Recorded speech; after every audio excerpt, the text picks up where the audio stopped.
You are on this very planet that Chukwokika Biafra created to his glory.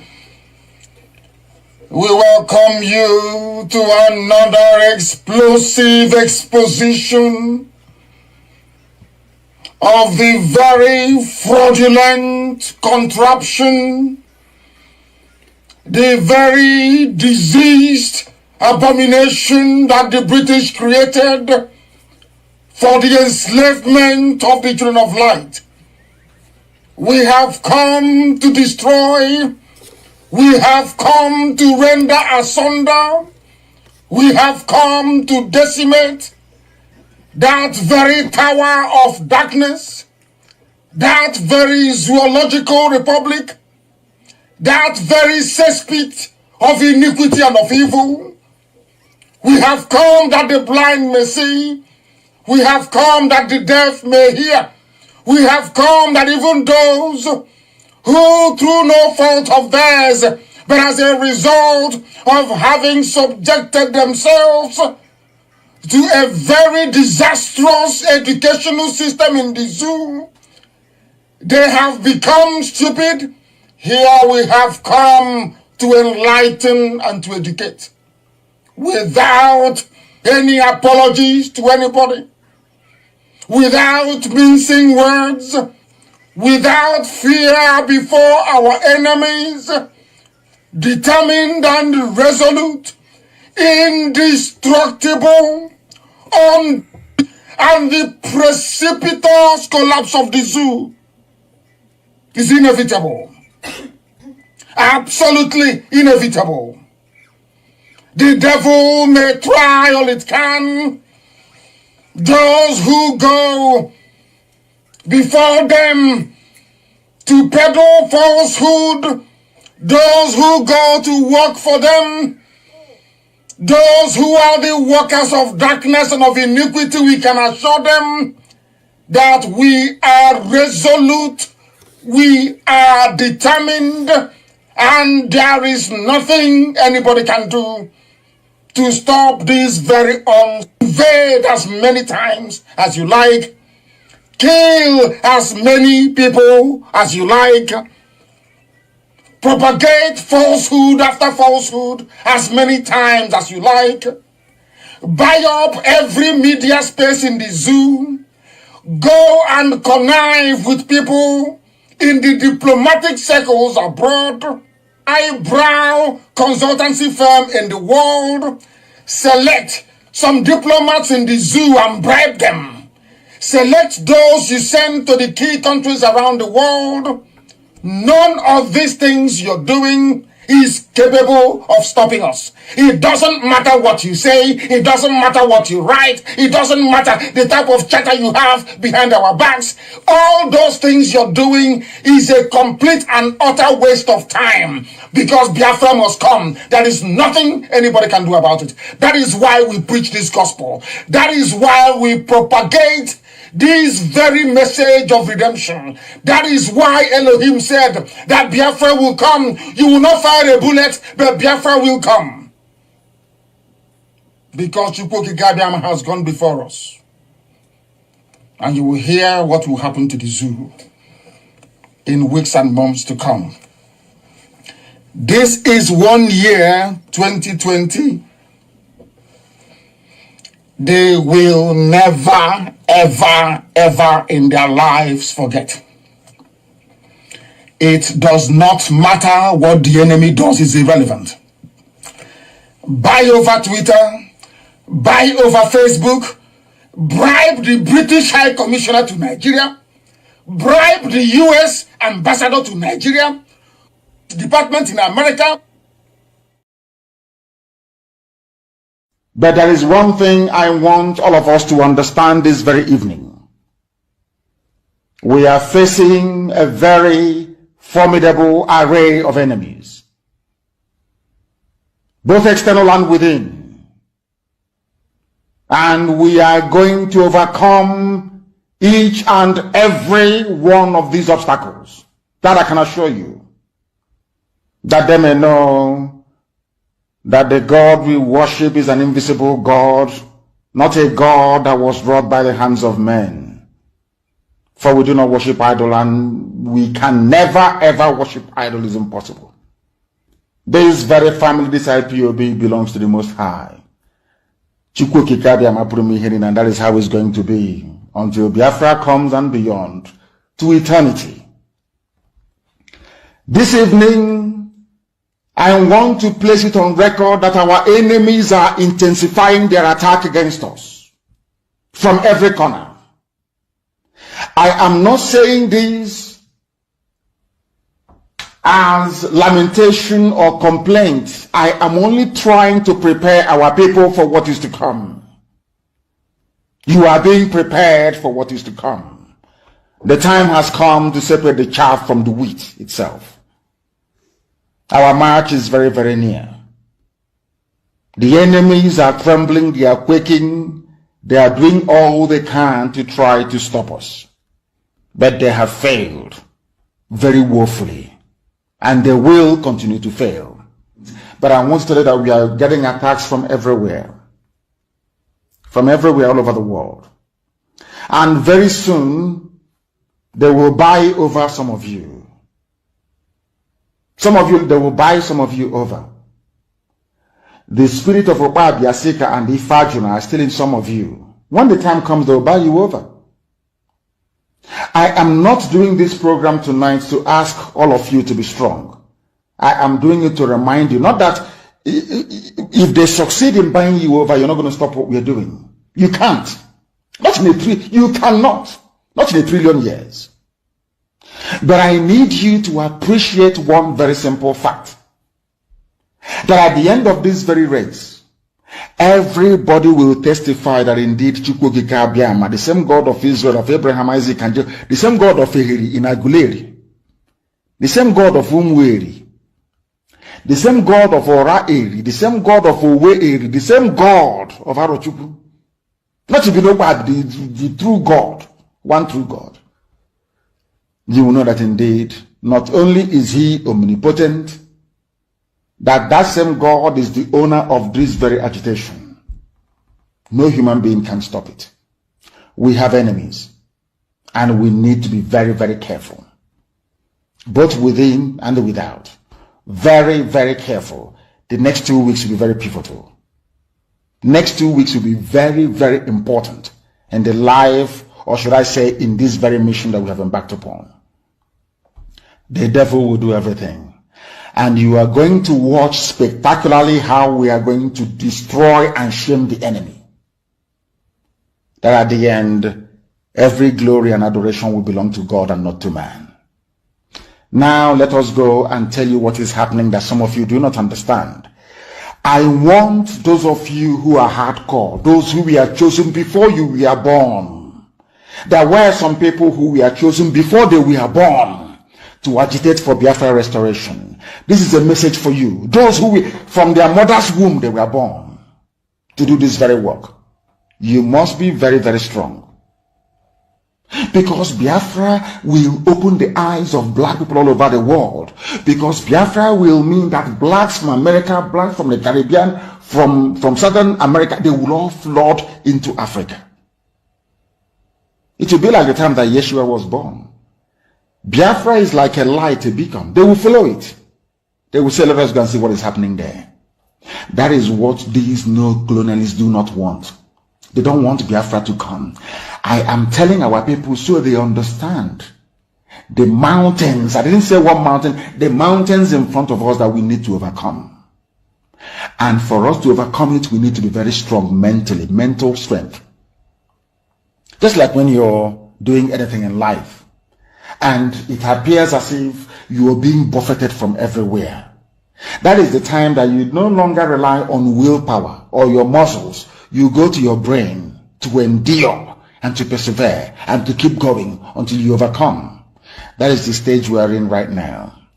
To make sure that our brain is in gear to confront everything the Janjaweed has to throw at us. We don't have money. Their budget is over $20 billion to fight us. They can bribe Facebook. They can buy them off. They can do anything they like. They can come to some of you and bribe you off. They can promise you what you've never had before. They can give you maybe a house in Dubai. They can promise you a vehicle. They can tell you, oh, we'll make you vice president. They can promise you anything to make sure that you're like them.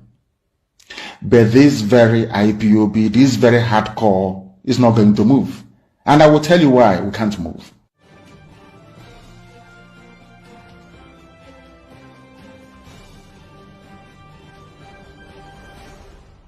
We have tried to live in Nigeria designed by Great Britain and handed to us. We have found it difficult to live in that Nigeria. We have fought a civil war, killed so many people, and still we have the same problems reoccurring. Perhaps the time has come to revisit the very foundations of Nigeria. Nigeria is an evil entity, very, very satanic. You want to change the narrative. It's IPOB, they're the aggressors. I saw some women, was it yesterday? Give them their Biafra. We don't want to die. Look at murderers calling other people murderers. Can you believe such nonsense? The Fulani leaders, you cannot win. You cannot defeat IPOB. You people were the ones that established many terror organizations in Nigeria in a bid to overwhelm the country and take over the territories for your Fulani people. IPOB became a stumbling block to that very Janjaweed expansionist tendency. True or false? Am I lying? You were ruling Nigeria before, doing everything you like, controlling NMPC, controlling the seaport, customs, everywhere you ever. Now, finally, because you felt that you subdued everybody else. Now you can now march on with your foot soldiers into the east because you've taken over Yoruba land. Of course, I know that very well. You came and we said no. You can't come into this land to take it. Come and do your business and go. You said no. Now, because we defeated Miyetti Allah, you now brought in police and army with official uniform, official badge to come and kill people. And I also want to remind Twitter, because they're listening. Twitter, please. Do you know that in the Nigerian army and police, there are terrorists there? Are you aware that Nigeria actively recruited terrorists, killers and murderers and rapists, and gave them army and police uniforms? Are you aware of that? How can anybody, Yoruba journalists, how can you people in your infantile stupidity refer to Nigeria as having an army or Nigeria police? Or where are those terrorists that they conscripted into the Nigerian army and Nigeria police? Where are they? People without shame, where are they? I'm asking you. Fulani, you want to change the narrative? Of course not. They want to put the blame of insecurity in Nigeria on IPOB. Can you believe that? Can you believe these people? Can you believe them? Can you believe these people? And luckily, as God will have it, they are slaughtering themselves in the north. But IPOB securing the east are the ones to be blamed for the insecurity in the east. There is a clip I want everybody to play, please. Who opposed to them opened his mouth and said, I invited the army to come into Olo. There was nothing happening. Fulani, who opposed to them gave Fulani land in Olo to do Ruga, Fulani settlement. And we said no. We drove the Fulani murderers and terrorists away. Who opposed to them now invited his friends, his masters from the north, to bring in their army and heavy machinery into Olu to kill us. That was how all these things started. All of you have forgotten. Black people in this UG, black, you have all forgotten the Genesis. The same way that all of you that are blaming Boko Haram is a terrorist group, Boko Haram, what they're doing. But when Nigerian police were busy killing their leader and killing everybody else, all of you were just there drinking Fradununu. or doing betting on Chelsea versus Man U or Liverpool versus Man City. Nigeria army and police will go out and commit atrocity upon atrocity. All of you will be there, you keep quiet. Any day, those people out of anger rise up and retaliate. All of you baboons and monkeys without writing rubbish. Do you know why? Because you have no conscience, you have no soul, you're a black person, you are the embodiment of evil. Is the truth. I don't care who bans whoever or whatever, I don't give a toss. I must preach the truth. Black people are wicked. By nature, very wicked people. That is why you forget the atrocities that your police and your army always commit. You forget. In a twinkle of an eye, you forget. Our army, our police. Now listen to me very carefully, please. You are blaming ESN, whereas it is the same Fulani terrorists masquerading as headsmen that are responsible for orchestrating all the insecurity in and around Nigeria. Fulani, you have Boko Haram. Fulani, talking about insecurity in the east. Hey. Whereas 91 people were slaughtered yesterday they were killed yesterday. You have the guts. You people have no shame. You have the guts to stand up and be talking about insecurity in the east. And you're a senator from Kebbi State or Kebbi, whatever they call it. And 91 of your constituents were slaughtered. You didn't see it. You are talking about east. Fulani, who formed Boko Haram. Fulani, who formed ISIS in West Africa province, ISWAP. Fulani, who formed Miyetti Yala. Fulani, who formed Ansaru. Fulani, who formed these headsmen and bandits you claim are foreign. Fulani, who brought out murderers and killers and terrorists from prison and gave them military and police uniforms. It is you people. You have now spread them around the country, causing mayhem, abducting people from schools. These are the same place. Hi, these people. Fulani, you think everybody's as stupid as you are? You go, you kidnap students from their schools in the north, you get ransom, you buy more arms, you embolden yourselves. You have the guts to conduct a live press conference talking about insecurity in the east. Don't people have shame? Anyway, you don't. Who are the bandits, or should I say terrorists, taking hostages of school children and demanding ransom? Are they not Miyetti Yala, Miyetti, the chief negotiator? Who are the people destroying farms, raping and killing their victims daily around Nigeria? Fulani. Fulani. You know what? How they managed to convince some of you is what I find astonishing. Despite the overwhelming evidence, how they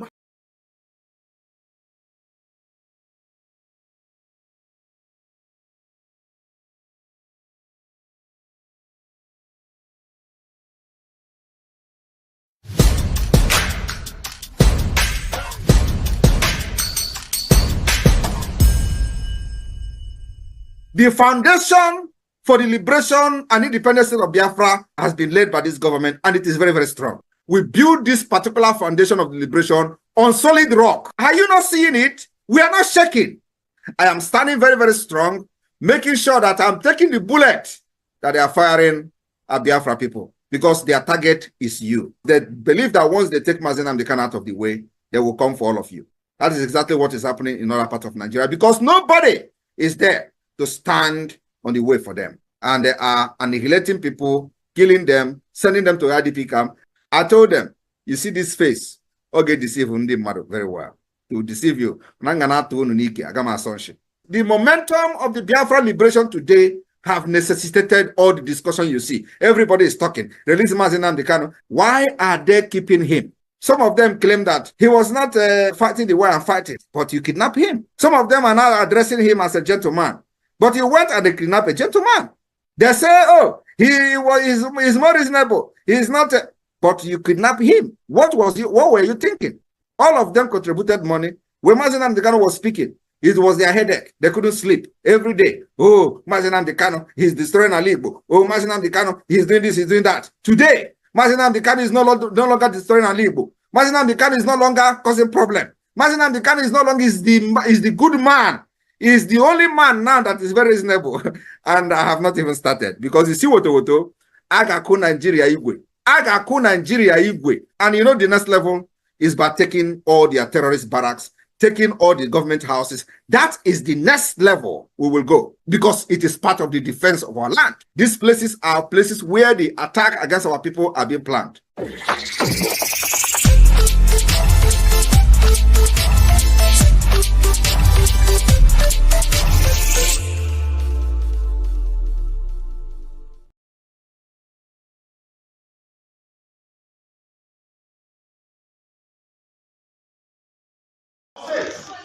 He did something in my case. I refused him. He was conscious official. I asked him to recuse himself. Why did the chief judge not insist I must hear it?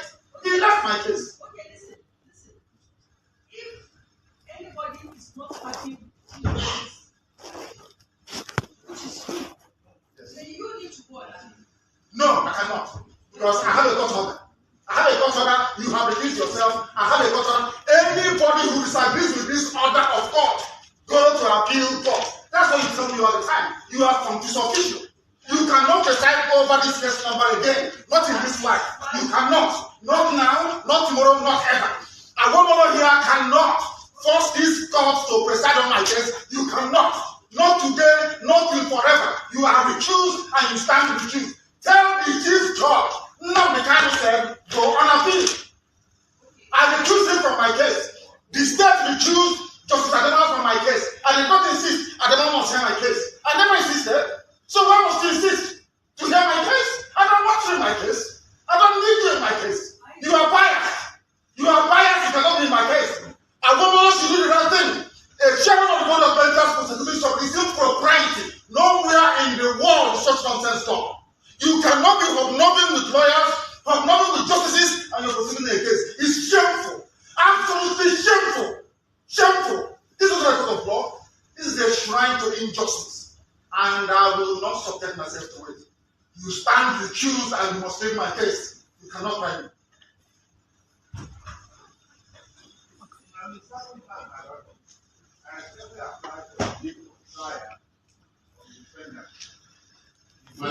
This man is not paying attention.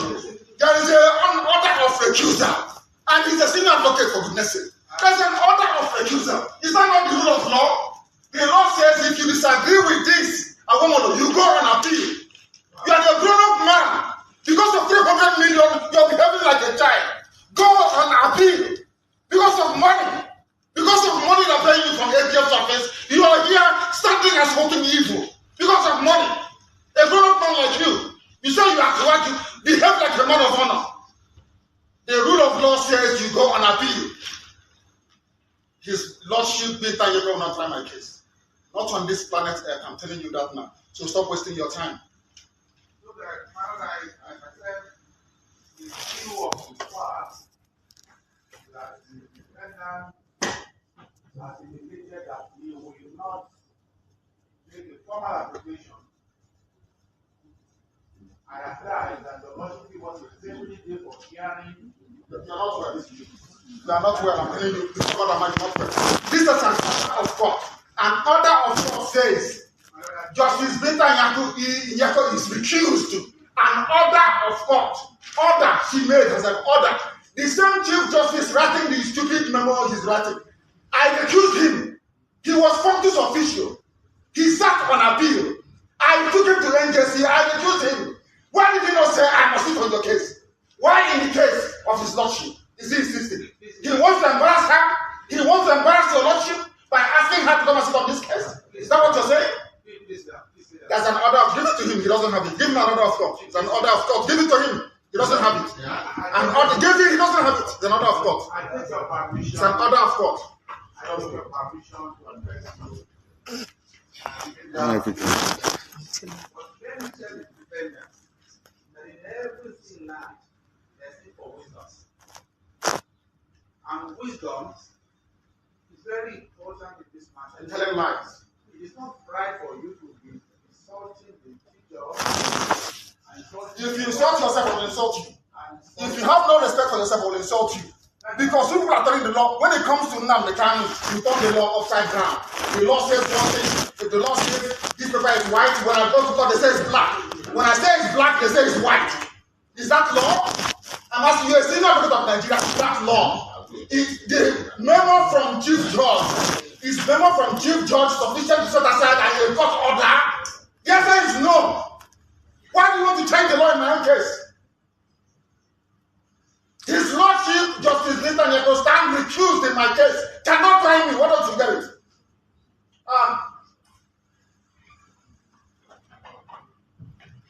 Give me your definite date for trial so you can do your mathematics you always do. People without shame.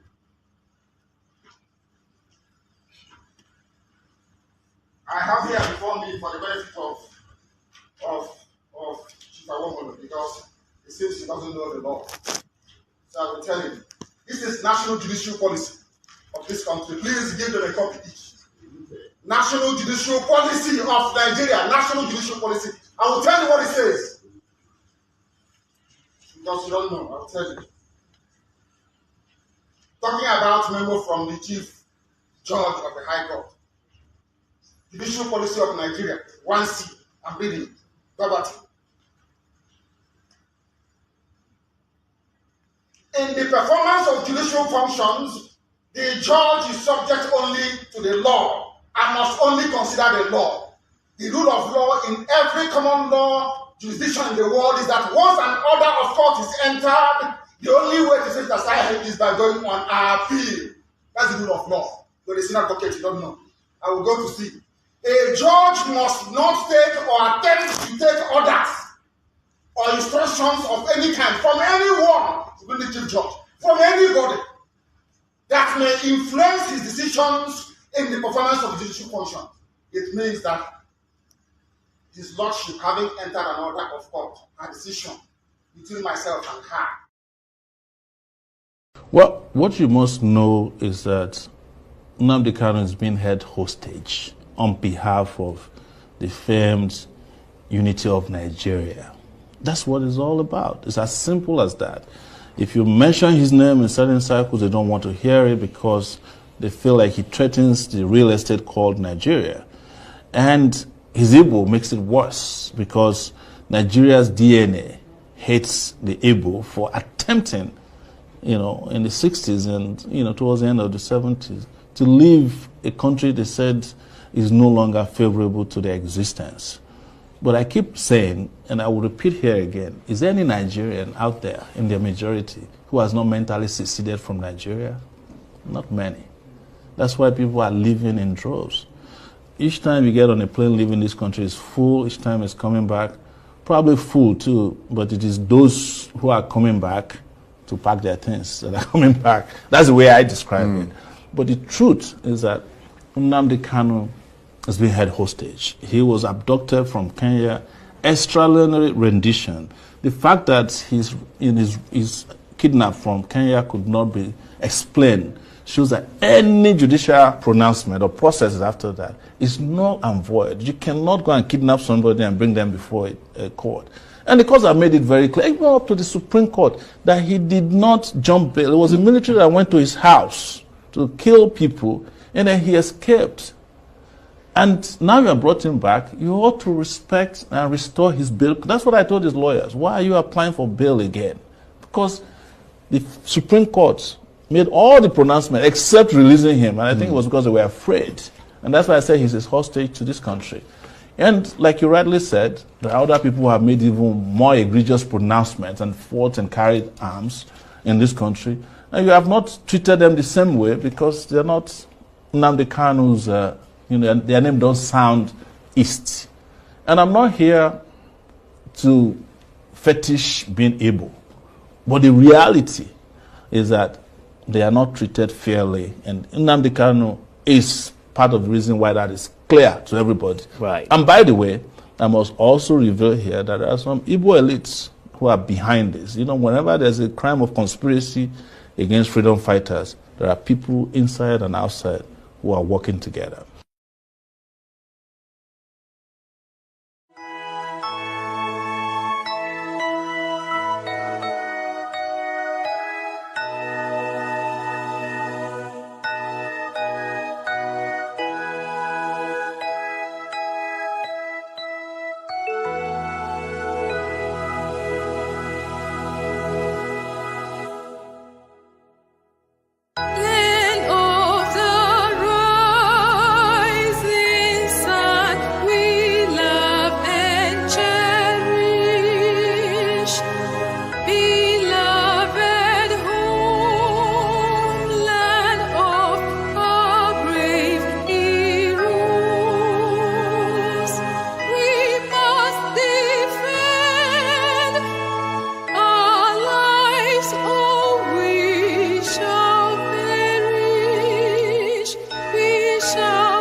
ma ọ bụ na anyị fe arụsị anyị wee na-efe arụsị iwe were iwe gị na ọnụma gị wee bịa leta anyị ụmụ anyị wee na-anwụsị ụfọdụ nọ n'ụzọ ije ha anaghị alọta ụlọ ọzọ nne na nna wee na-ata ahụhụ wee na-ata ikikere eze nwaanyị kunie ka ọ gaa ubi gaa rụọ ọrụ Fulani chiri ehi bata ebe ala gị niile n'iyi okwu ebepụ ya isi anyị bụ ka anyị kpọkwa onye nwe anyị n'ugwu Awụsa ahụ ejide anyị wee gbuo ihe ọbụla anyị mara aka n'ime ha si maka ha aga n'ihu elekwa ọdụ ụgbọ mmiri n'igwe ọcha bụ ememiri ọhịa nke dị na Kalaba otu aka ahụ anyị na-ala nsọ ebe Biafra ebe ndị kọstọm sokwenye anyị n'etiti anyị anọghị n'ime mmiri kama kọstọm juru ebe niile ha wee na-ata anyị ahụhụ anyị kwuo ekosịpụta anyị ka kpọchie anyị kwuo ekosịpụta anyị ka gbagbuo anyị onye nwe anyị na Chineke na nke bi n'igwe ọ bụ ụzọ dị anya ka isi wee hụ ndị iro anyị n'anya wee karịa ndị nke gị akwa anyị bụ ụmụ Chineke akwa ọba aha anyị ka anyị na-aza akwa ọba anyị nwe na-aza ike Chukwu akwa ọba anyị nwe na-aza amara Chineke akwa ọba anyị nwe na-aza Chisom akwa ọba anyị nwe na-aza Chizoba nna nke dị nsọ onye ime eluigwe dịka otu onye obi na anyị bụ ụmụ gị bịa ka iwe zọpụta anyị bịa ka iwe napụta anyị n'aka ọjọọ ihe bịa ka iwe lụọrọ anyị ọgụ bịa ka iwe dịtụ ozu ọ bụ ọkọwa mgbe emilere Goliath Chineke nna nke igwe ruo ememire Fero sikwa otu a mee ka Fero bụ ọgụzọ n'ihu ụmụ ndị IPOB ka o wee taa akọkọ ikuni ụtọ ọzọ ị ga na-edu anyị n'ụzọ niile nke ezi omume ọ bụla adịghị na anyị na-aga ndagwurugwu onyinye ọnwụ ọ bụgụ nwa bụ ekekere n'igwe n'ụwa onye ọbụla kere gị nweghị mmalite nweghị ọgwụgwụ kama anyị onwe anyị bụ anọkwa ahụ ofu ụbọchị anyị ga-anwụ n'ezie kama marakwa na okwu gị na-anọgide gị ego mgbe ebighị ebi ọ bụ ya mere anyị ji were gị n'anya isi anyị wee na-asị nna nke dị nsọ bịa ka iwe gosi anyị Biafra na ndụ na-abụghị n'ọnwụ bịa ka iwe mee ka ebe gị na amara gị wee kpuchiri anyị ka uwe bịa ka iwe zọpụta ndị nke gị bịa ka iwe mee ka Biafra wee bịa ka anyị na-ewetụta na nsọpụrụ na ịja mma site n'aha gị onye bụ Chukwu nke abịa ma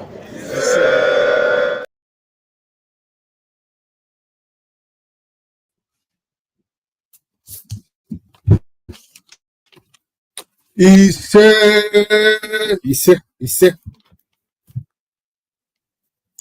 Good evening, Biafrans. Good evening, lovers of freedom all over the world, wherever you are joining us this evening.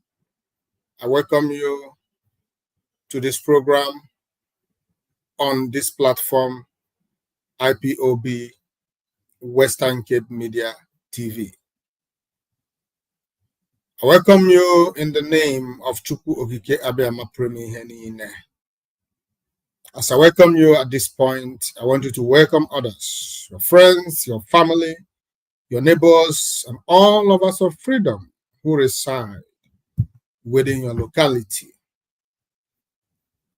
I thank you for being part of this program this evening. Thank you for joining. Thank you for sharing. Thank you for liking. Thank you for commenting, whatever you are doing to make sure that this program is lively. I said, may Chukwu Okike Abiyama bless you. So you are joining this evening, fellow Biafrans and lovers of freedom. Before you settle down this evening, I want you to first share the program. Share the program so that other people may join. Share it in your platform, in your Facebook page, in your YouTube page, on your Twitter page, on your WhatsApp page, group, village group, friends group, social group, everywhere. Share this program. Make sure the program goes viral this evening because we are here to unpack and to educate our people on the matters arising. So I want you to relax this evening so that we all may flow and migrate to the point where we all will have a common understanding regarding what we have in stock for us this evening. As you know, on this platform, we are not for propaganda, we are not for saga, we are not for lies, we are not here to chase clouds, we are not here to make you feel good about anything. We are here to tell you nothing but the truth. because that is what we are known for. IPOB, Western Cape Media TV, has come to stay. Even if Mazen Ebuchi is gone today, another person is on the on-thing waiting to take up from where I stopped. So this platform, just like Biafra, has come to stay. There is nothing that can change that. We are born out of necessity. There was the reason we came. And that reason we must pursue until the conclusion end. I thank you, fellow Biafrans and lovers of freedom. Like I have said, if you have not shared or liked, please do that as soon as possible. The only reason our program will go Twitter or YouTube, we circulate our program is when a lot of people are sharing and liking.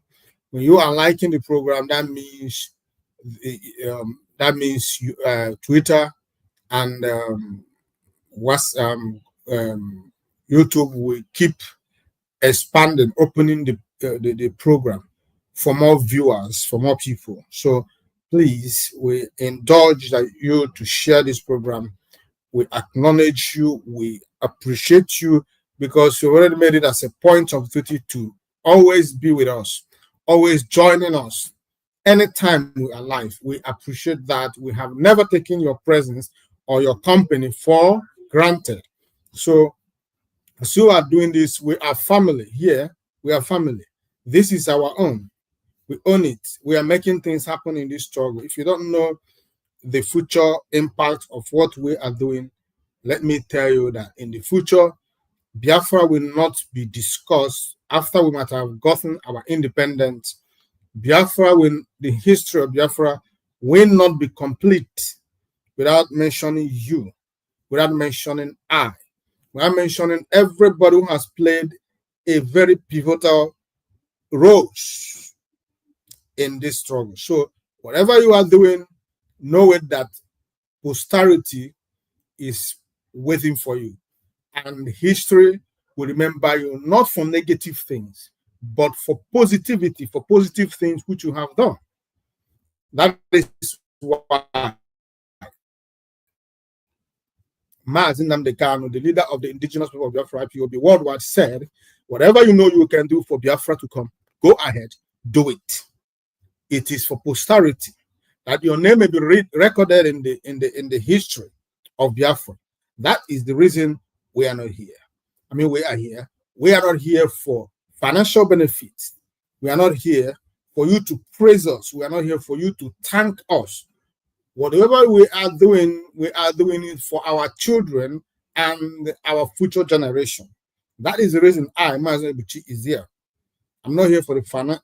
Thank you, I have, since this program started, I have not received any financial assistance to in this program. So I just want you to know that the reason we are here is not from the money, it's for the record, for the history.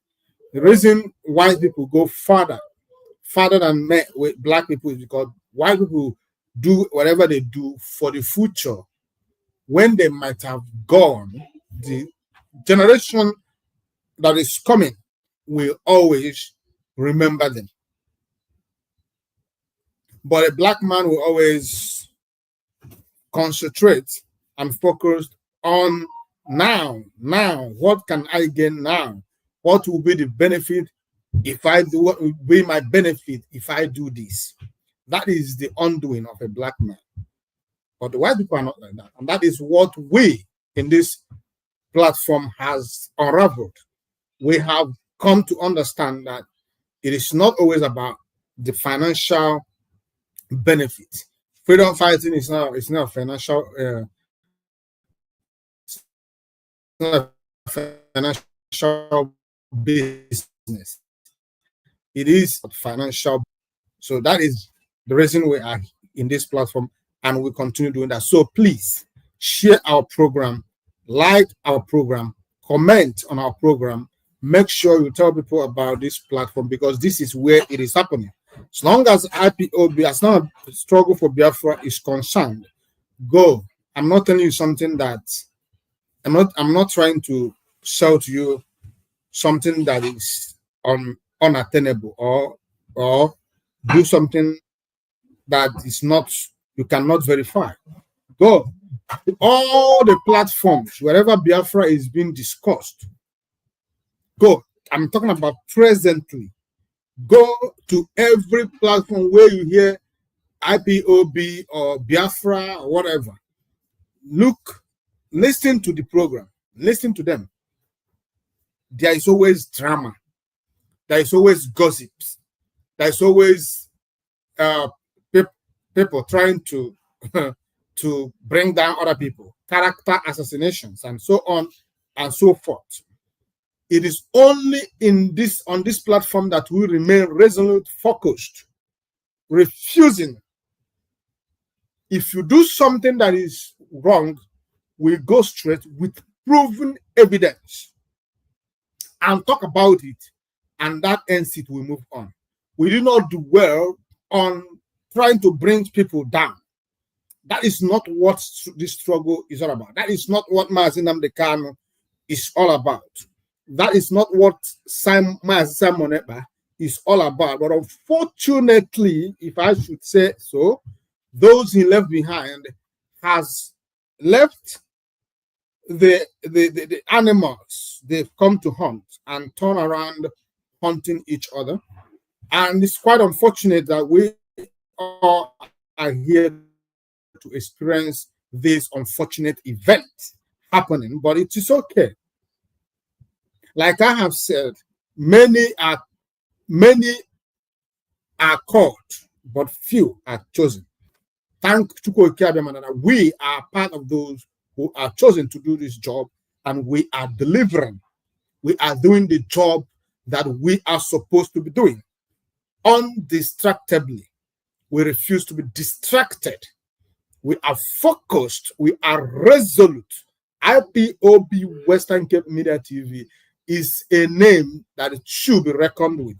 It's a name that whenever you hear it, only thing that comes to your mind is seriousness, focus, resoluteness, and determination.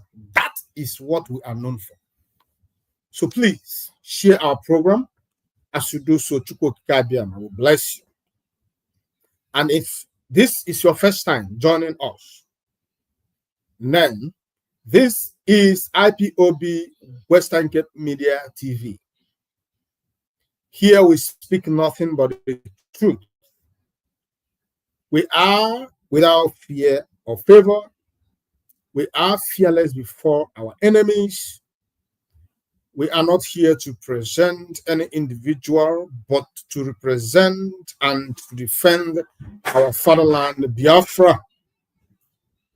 Because for us, it is Biafra today, tomorrow, and forever. If you are offended by our resolve, we have no apologies for that. Mazi Nnamdi Kanu is the leader of the indigenous people of Biafra, IPOB, worldwide, and his position is incontestable. IPOB is here to restore Biafra, and we are not going to be swayed until Biafra is restored.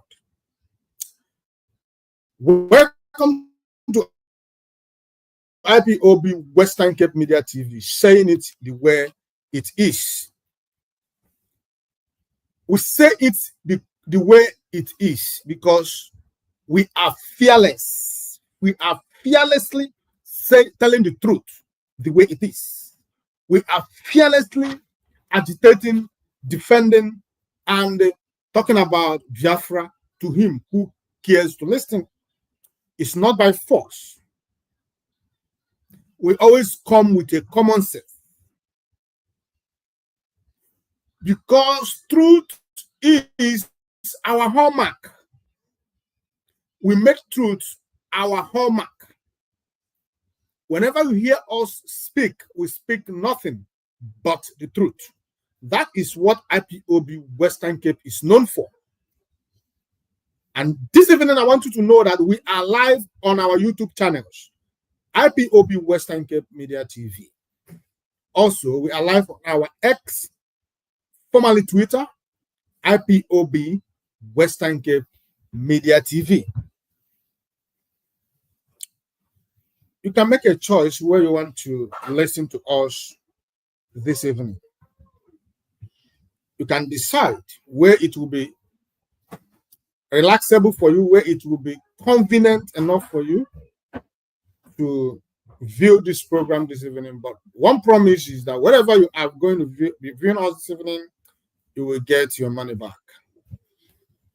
Thank you for listening. And now, before I continue, Biafrans, I bring greetings to you from my coordinator, the coordinator representing IPOB Western Cape Zone, the Mazinam Dekan. We are seeing Mazino Sentialia. Mazino Sentialia representing Western Cape Zone. There is no other but him. He is Mazinam Dekan. We all are seeing. And for the benefit of that, he is doing everything that is doable to make sure that Biafra, IPOB, and the Biafran cause never die in this part, on this part of the world. Mazino Sentalia is a determined IPOB. He's a leader that is worthy to be emulated from. He's a leader determined, convinced in the job and work allocated to him. He's a leader without envy, a leader without jealousy, a leader that knows his honors, a leader that knows his capacity, a leader that understands his weakness, and he works according to his strength. Mazina Sentialia sacrificed everything sacrificable according to his capacity, his wealth, his money, his family, his reputation, his security, and everything that he has to sacrifice. He has sacrificed it, he has paid his dues as far as this IPOB struggle is concerned. Mazino Sentialia is someone that commands a lot of respect in this zone. Not because anybody is afraid of him, but because of the wisdom and the style that he leads. So, in case you have not listened to me before, let me emphasize on this issue. The DOS, the defunct DOS, came to IPOB Western Cape, created a parallel Western IPOB, and gave them a fake person. They named the representative, representing them. The person actually is not representing IPOB, but representing some certain corrupt individuals, sabotaging the cause for the return of Biafra. Every one of us knows that Biafra IPOB has code of conduct. There is ways things are being done in IPOB. You cannot go against it and you remain standing. No. Once you go against it, the oath you took is against you. What you said you used to believe is also against you. Everything starts working against you. That is exactly what happened to these people called defunct DOS. They came here, tried to create a confusion in IPOB. They stampede upon the IPOB, upon the IPOB code of conduct, and bastardized the good job and works that the leader commanding this zone is doing. So if you come across such individuals, they are out there seeking, like a roaring lion, seeking for whom to devour, looking for those to convince. If you are convinced and led astray, do not say you are not warned. Run away from these people. the name of the person leading this zone is Mazi Innocent Alia. Any other name is a counterfeit, it's fake, it's a scam. They are trying to take you away from the real thing. Be warned. That is one of the benefits listening to this platform provides for you. Without this platform, where would you have heard about this atrocious, wicked sabotage against the Biafran project? We are telling you so that you don't say, oh, you don't know. Know it today. I keep emphasizing on this. We have enemies. They are within us. They are with us. I didn't say they are outside. They are within us, working very, very strongly to see that they destroy or distort what Biafra represent. But they met their match in IPOB Western Cape.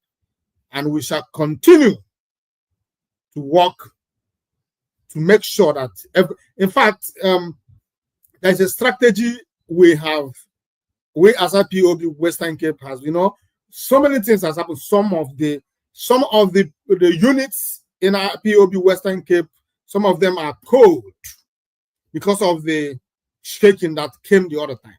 So in the wisdom of the executive of this of IPOB Western Cape, they decided that we must be going to all these units every month to host a meeting. And it is a revival. A great revival is coming back. A great revival is about to hit IPOB. With all those people that were deceived to follow the wrong group, we know that, oh, the original are here and we are in the wrong path. So next meeting of IPOB Western Cape zone will be in Belleville. The last one was in Peru, and Peru was shaking. The Peru was filled up with Biafran colors. Those who did not know, who thought that IPOB is finished, they saw that IPOB is still alive. And I believe that Belleville will be more crowded than Peru. This is the mentality of leadership. This is how to lead. You keep storming your brain. You keep thinking out of the box. What shall I do to revive, to make this union or this organization to go from the stage it is to another stage? So IPOB Western Cape, we are here to bring life, to pump life into already sterile IPOB unit. In fact, this is the best step we have taken so far.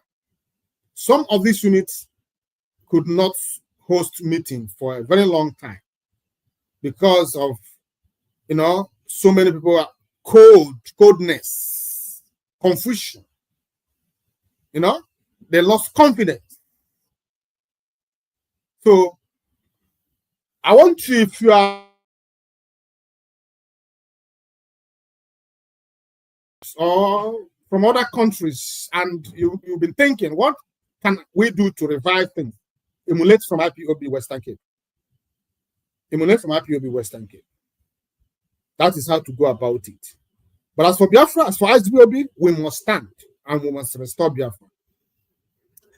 I bring greetings to you from the executive representing this zone, the IPOB Western Cape executive, where men of timber and calibers are found.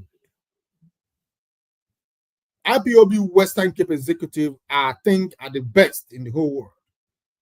The reason, like they say, show me is, in every successful man, that is a woman, in every successful leader, like the leader of this zone, Mas Innocent earlier, there is always a successful, strong, determined, focused executive. You know how powerful a leader is. look beyond him, you see powerful executive. That executive of IPOB Western Cape are the best executive in the whole wide world, as long as IPOB is concerned. They are working very closely, very understandably, very smartly, very supportive with the leader of this zone, Mas Innocent Alia. I thank IPOB Western Cape Executive, and I continue to pray that you all will continue to stand by the leadership of this zone until Biafra is restored. And also, greetings are coming from the IPOB Western Cape family. They are sending their greetings to you, from me to you this evening, and wherever you are found, knowing that IPOB Western Cape have you at heart for the good interest of this struggle and Biafra at large. So that is the part. Now, my happiness and joy is that IPOB Western Cape is going from strength to strength. IPOB Western Cape is proving that everything is possible as long as you believe. If you believe, all things are possible. So we believe, and it is becoming so easy for us. I am Mazi Onyebuchi. I am your host.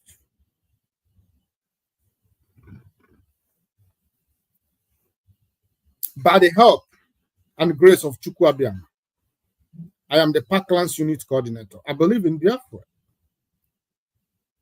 The only thing that makes me happy is because I am a Biafran. Whenever I remember that I'm a Biafran, I become so happy and joyful, irrespective of the challenges of being a Biafran. But the best thing that has ever happened to me is to be a Biafran. Biafra is my life, my future, my hope. Biafra is a country that I want to pass on to my children. A workable Biafran, a Biafran of love, a Biafra where you become whatever you want to be, a Biafra where you don't have to pay or belongs to a certain group to become, to aspire, or to inspire what you have inside you. A Biafra where your talent will put you to the place where you're supposed to be. A Biafra where you will go out in the morning, you are 100% sure that you are going to come back. A Biafra where lives will be sacred. A Biafra where your properties will be saved, secured, protected. A Biafra where no man will be greater than another. A Biafra where all men should be equal in the eyes of the law. That is the kind of Biafra I want to inherit for my children. That is the Biafra I want to leave behind. That is the kind of nation that I desire. And anytime I remember that I am part of this nation, I am so happy.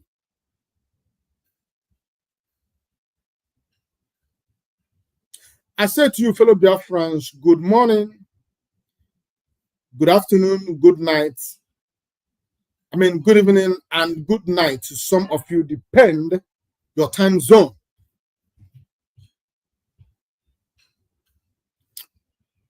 This program this evening, the topic to this program this evening says, Biafra is a spirit. Those that fight against her stand no chance. Biafra is a spirit. Those that fight against her her stand no chance. How can you kill what you cannot see? How can you stop what you cannot touch? That is Biafra for you. Biafra is a spirit, and it's laughable that a mortal who dwells in flesh and blood is fighting a spirit, trying to stop the movement of the spirit. Like the air, you cannot control it. You cannot say it is coming from this direction or from that on going to this direction. You cannot say this is the air, but you can feel the air. But you cannot touch the air. You cannot see the air. That is what Biafra is. Biafra is a spirit, like the air. It is within us. It is around us. It is in us. It is the reason we are alive, because we breathe air. Without it, we are gone. But we cannot see it, and we cannot touch it, and we cannot control it. That is it. That is what Biafra is. So I laugh at those who are storming their brains, planning, sabotaging, framing, doing all selling and doing all manner of things, to try to control, suppress, or to beat Biafra down. Biafra is an ideology that it dwells in the heart of every Biafran. Before they came to Mazi Nnamdi Kanu, there was people that came before Mazi Nnamdi Kanu. They tried to stop the people. They thought they have stopped these people until Mazi Nnamdi Kanu came. They fought tooth and nail, did everything within their books to try to stop Mazi Nnamdi Kanu. Finally, they kidnapped him, thinking that, oh, now we have succeeded in kidnapping him. We are going now. We can stop Biafra for good. Unfortunately for them, there is another earthquake or tsunami by the side of Mazi Nnamdi Kanu, in the person of Mazi Simon Ekpa.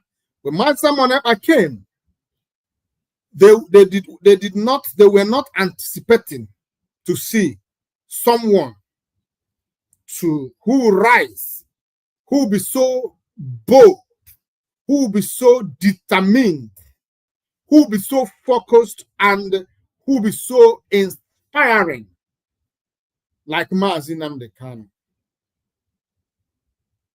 Now, they fought.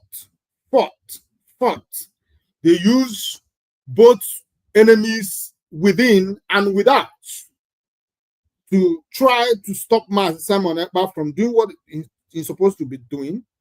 Unfortunately, before they could succeed, Mazi Simon Ekpa has already given birth to millions of people who believe in him, who caught up the fire in him, and immediately they put their hands on Mazi Simon Ekpa.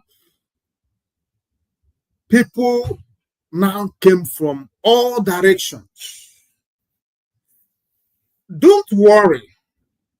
When you look at how things are being, or rather, what is happening today in the struggle, yeah, it seems as if there is factions here and there. It seems as if they have there is confusion everywhere. It seems, yes, it is like that. But one thing that is for sure is that the preaching, the the ship is still sailing.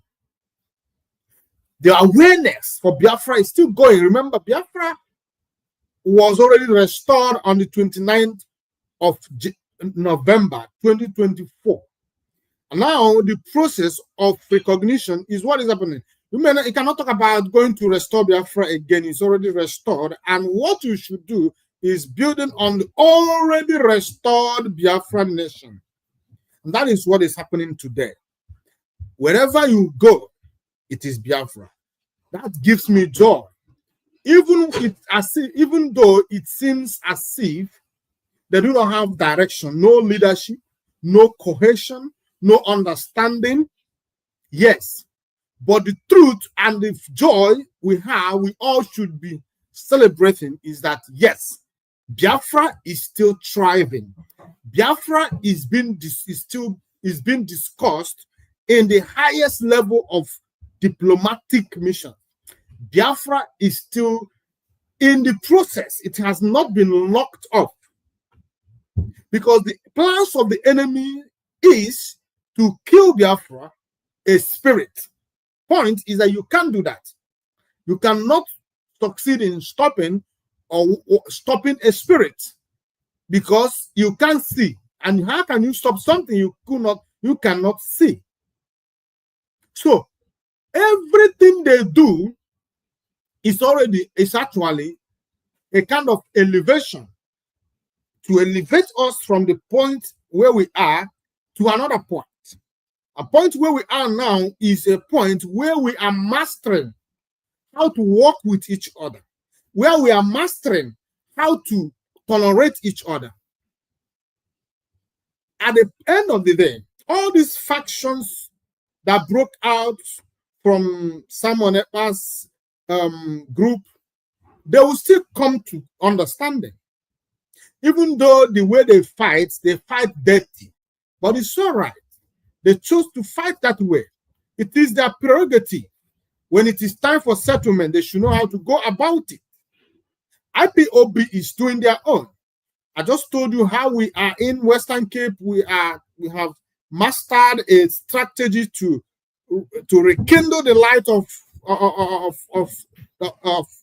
Biafra in the heart of our people. This is what we're talking about. After 4 years that our leader has been away, left us with useless people called Jews who could not bring us together, who could not take us from the point of confusion to a point of confirmation where we can be said, yes, now we know we have people. That put us down for many years. Today we are coming together because we have already mastered the act of flowing without these people that call themselves leadership. So that is it. So you already know about our leader's last court case. You know, like I said in my last program here, I said to the new judge, or somebody on Motor Show, the new judge, you know, in our leader's case, I said to him that I am not gonna say anything against him because it's going to be unjust for me to conclude what he's going to do. I'm not a spirit. I don't see the future. But if I should judge with what you have, the experience I have with that people, the Yoruba, then I will tell you that already I know it's not going to end well. It is a battle that is ahead, a battle between the good and the evil. It is a battle that we all must stand up with our eyes wide open to fight. We must put our eyes on this Omotosho, judging from the ethnic group he came from. The ethnic group that hates Biafrans with everything in them. They have venom in them against Biafra for doing absolutely nothing. The only thing that Biafrans did to them is that we are more progressive, we are more acceptable, we are more intelligent, we are more, in all ramifications, we are always ahead. We came from the ashes of war, Biafran genocide, where all the money belonging to our fathers were taken away from them, and 20 pounds was given to them. When they thought that they have broken us, when they thought that, oh, these people, their case is finalized, when they thought that we will never find our feet back again in the circle of things, boom, we came from that ashes. Because do you know the worst thing that could happen to you as a human being is when you fall and refuse to stand up. It is okay to fall, just like it is okay to make mistakes. It is okay to fall as many times as possible. If you have a child, you will understand that this child, while trying to walk, fell so many times, but he keeps standing up. We, the Biafrans, and the Ndibo in particular, after the humiliation, after the experience of war, the loss of that we incurred because of that war, we refused to remain on our backs. We stood up. Remember, these Yoruba people are millionaires already. They have properties. They buy properties with the policy of indigenous. There's a policy that the government brought them. So all the companies that the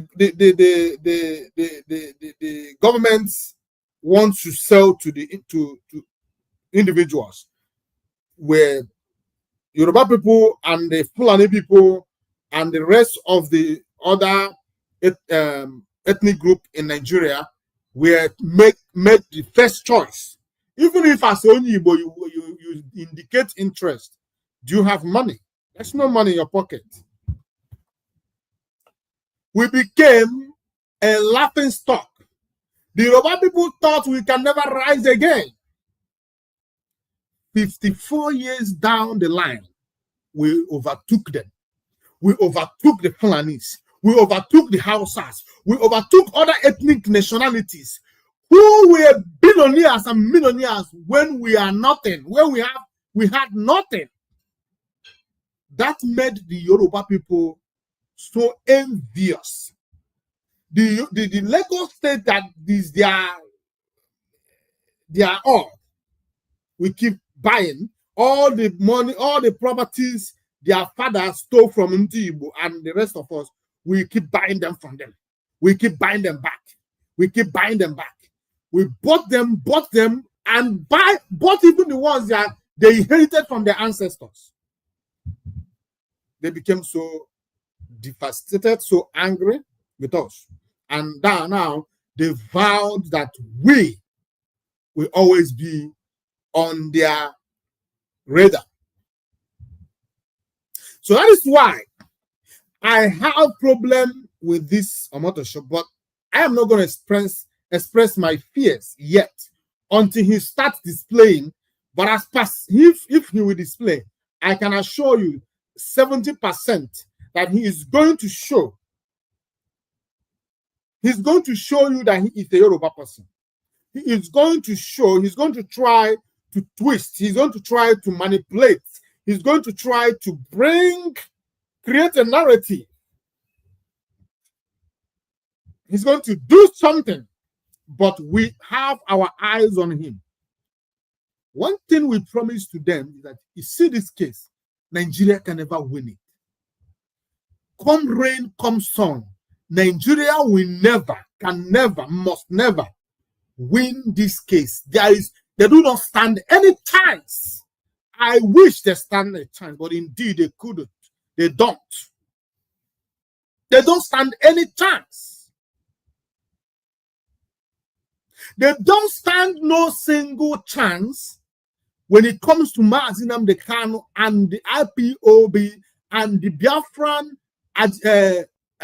agitation as a whole. Because we are peaceful, we remain peaceful, we are working under, within the law. Self-determination is not a crime.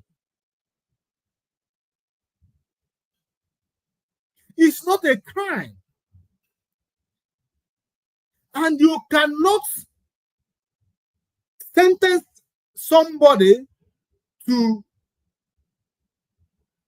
life imprisonment or to die for saying that he wants out. The Nigerian Constitution recognizes self-determination. It's a right. And that is exactly what Mazi Nnamdi Kanu and the IPOB and other Biafran agitators are anchored their belief. We ask for referendum. Let us go and decide, determine what we want. It is within our rights, given to us by your own constitution. So why are you going to convict somebody for saying, oh, if you came to buy me or my family, I am going to rise up against you?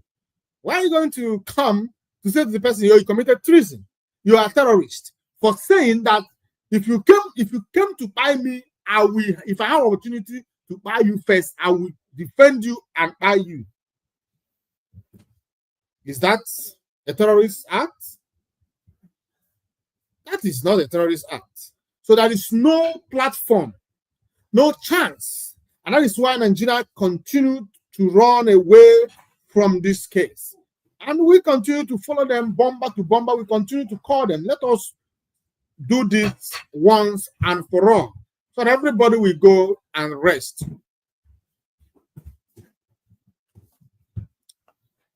So now, I have something that I brought for us this evening. And if you remember, the Nigerian polity has been so heated up few days now, because some youth in Edo State decided to take the law into their hands. Some people may say, oh, Mazi Onyebuchi, do you think it is right? Or do you think what these people did was right? To me, the truth is, there is nothing right about the way these people were eyed. Mob justice is a barbaric way of dealing with issues like this. And to make it even worse, you videoed it. Do you know one thing about we in the South? And is that when we cough, we want to show it in the internet. Whenever we do and we fight, we want to show it in the internet. But you see these people we are dealing with, the Fulani, you will never see them. If there is anyone they want to show, they will not show you everything. They will just show you the ones they think that that is enough to pass the message they want you to know. The rates, the amount of people these Fulani people are buying every day around Nigeria, if they begin to show it, if they begin to video them, do you think they don't have phones to video? You think those terrorists, Fulanis, don't have phones to video their atrocities? You think they don't have? They do. But the reason, when you see these people in the South, they will tell you, oh, we are educated, we are wise. But the truth is that there is nothing wise about the South. The South are, in fact, the most myopic region in Nigeria. The northern region, the Fulanis are more intelligent when it comes to things that has to do with politics. They know how to play the politics of inclusiveness within themselves. They know how to work and actualize their targets, efforts, dreams. These people are buying people in the north, in the west, and in the east. But you will not see it on social media. You will only hear through the news. Oh, the Fulani people did this. The Fulani people did that. But you can never see it. But what is wrong with the southern youth? Why would you go about to commit this kind of atrocity by yourself? You videoed it and sent it out. What are you trying to show? How do you think the world will look at you? Do you think that they will congratulate you? What is that reason? What would a man do to you that will warrant such barbaric way of dealing with situation? Mob justice is wrong. You cannot set a fellow human being on fire. You can't do that. It is wrong. It is condemnable. And I stand to say that as the Nigerian government are hunting for those who did that, who committed that, they should also remember that these Fulani terrorists have been committing atrocities upon atrocities, and there is evidence that abound of their evil atrocities. They should also remember to go after these terrorists, because it is going to be injustice, unjust, if only they will target on the youth.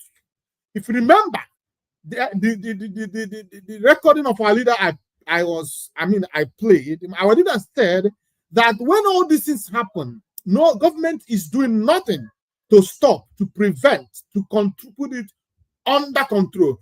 But wait, any day the youth will rise, you will hear them. The government will remember that, oh, it is their duty to control, put things under control. But now that one section of the people are trying to exterminate the rest of the people, it is the government developed a blind eye to it. They don't want to see. They don't want to talk about it. The way this thing is making wave, you will think that this is the first time people have lost their lives in Nigeria. Just a few years ago, there was a lady called Deborah who was set ablaze for simply uttering a statement. They said it is a blasphemy. Now, in the eyes of the world, they bade her, set her on fire. The government to date has not given a report about those people who did that evil.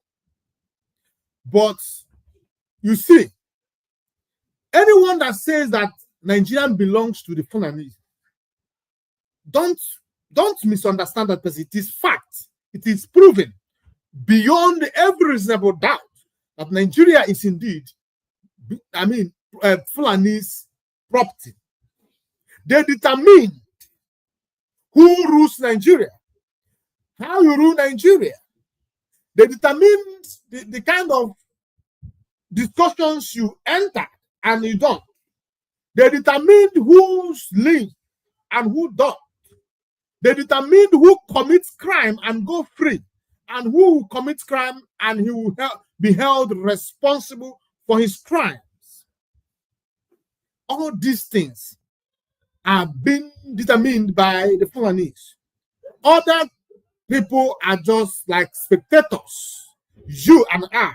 That is why when I look at these Yoruba people, I laugh at them, because they do not understand that we, the Biafrans, are their strength, just like they are our strength.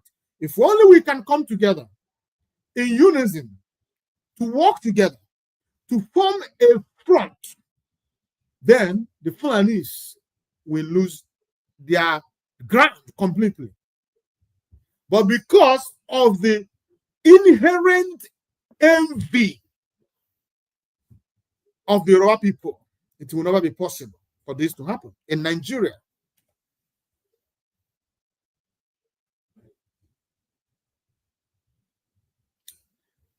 Now, in as much as I condemn this atrocious, barbaric way of dealing with things, looking at the events that took place in Uromi in Edo State last week, I still stand that while you are condemning them, you must also look at the point as the angle where they come from, or rather where they are coming from. Because as a family man, as a father, as a husband, you wake up and hear that a fellow man came to your house while you are away, or met your wife on the street, kidnapped her, sexually defied her, and held her for days. At the end of the day, for you to get your wife back, you had to pay ransom for her to come out. After all these things that you went through, as you are struggling to heal, your daughter also was kidnapped by the same man, and she passed through that same process. And you went to the authority to complain and seek for justice. And what the authorities did is to let the person go free. And tomorrow, the same person you handed over to them, you saw the person kidnap your son. As you are waiting to get your son back, the next news you heard is that his corpse is lying in the bush. You went to the bush. Lo and behold, the corpse of your dearest son. You took him and go and bury him. And this continued by the same man.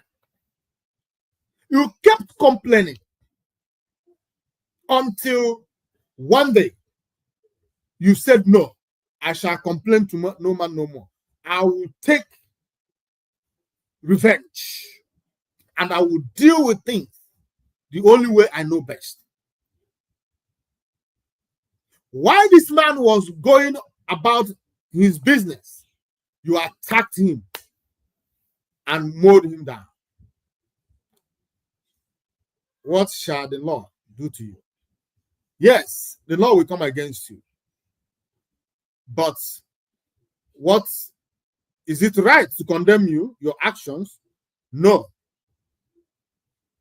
You acted because those who are supposed to hold this man responsible for his atrocities failed you.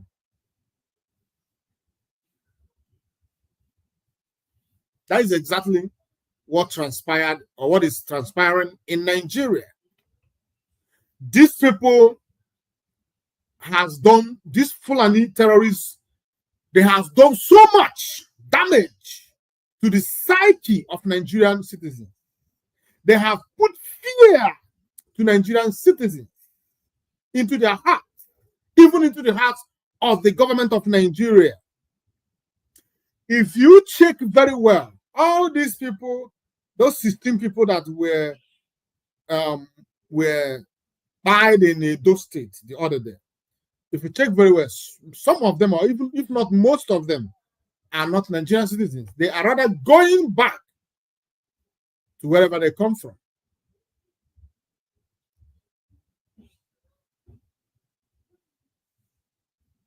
What is the logic behind this hunting issue? Since I was born, I have never seen a Fulani hunter. And people don't know that Fulani has always been lived among us, while you were still a child. Fulani is there. Then I think we call them Agwe. They are being called Agwe. Also people are called Aboki. Fulani people are called Agwe. These Agwe, they are Fulanis. They have always lived around us. They have always lived within us. They are not trouble. They don't used to be troublesome. They always go about their business. But something went wrong somewhere. Suddenly, Fulani people become a menace. Fulani people become something that nobody can explain. That means something went wrong somewhere. There is agenda going on. The agenda is to take over the rest of Nigeria by these Fulani people.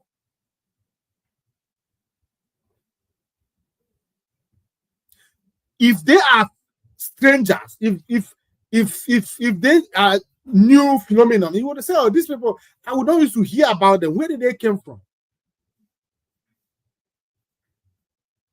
You would have been asking all these questions. Where did these people come from, for goodness sake? But we always know Fulani people. There is this, then, well, I remember then where I was growing up, I see them, they will come. They do all this magic with that sharp knife. They'll be doing it in their stomach. It doesn't cut. They will put it in their mouth and swallow it. This is what we know Fulani for. Then their women carry this milk. This thing people drink, outside people, and I don't know who drinks that. These things. You really see them. Then their nomads, their headers drive this cows. And when they are walking with their cows, they make sure that cow never enter into anybody's farm. They shield that farm, that cow. And if peradventure one of the cows stray into your farm, if you catch them, they end up paying you for the damage. What happened? Suddenly, Fulani people start grazing inside the farms of people, and when you talk, they turn their guns against you. All these years, you can never see a Fulani with a gun. They have their long stick, and they may have other weapons like dagger and other stuff. Suddenly, Fulani people are carrying guns.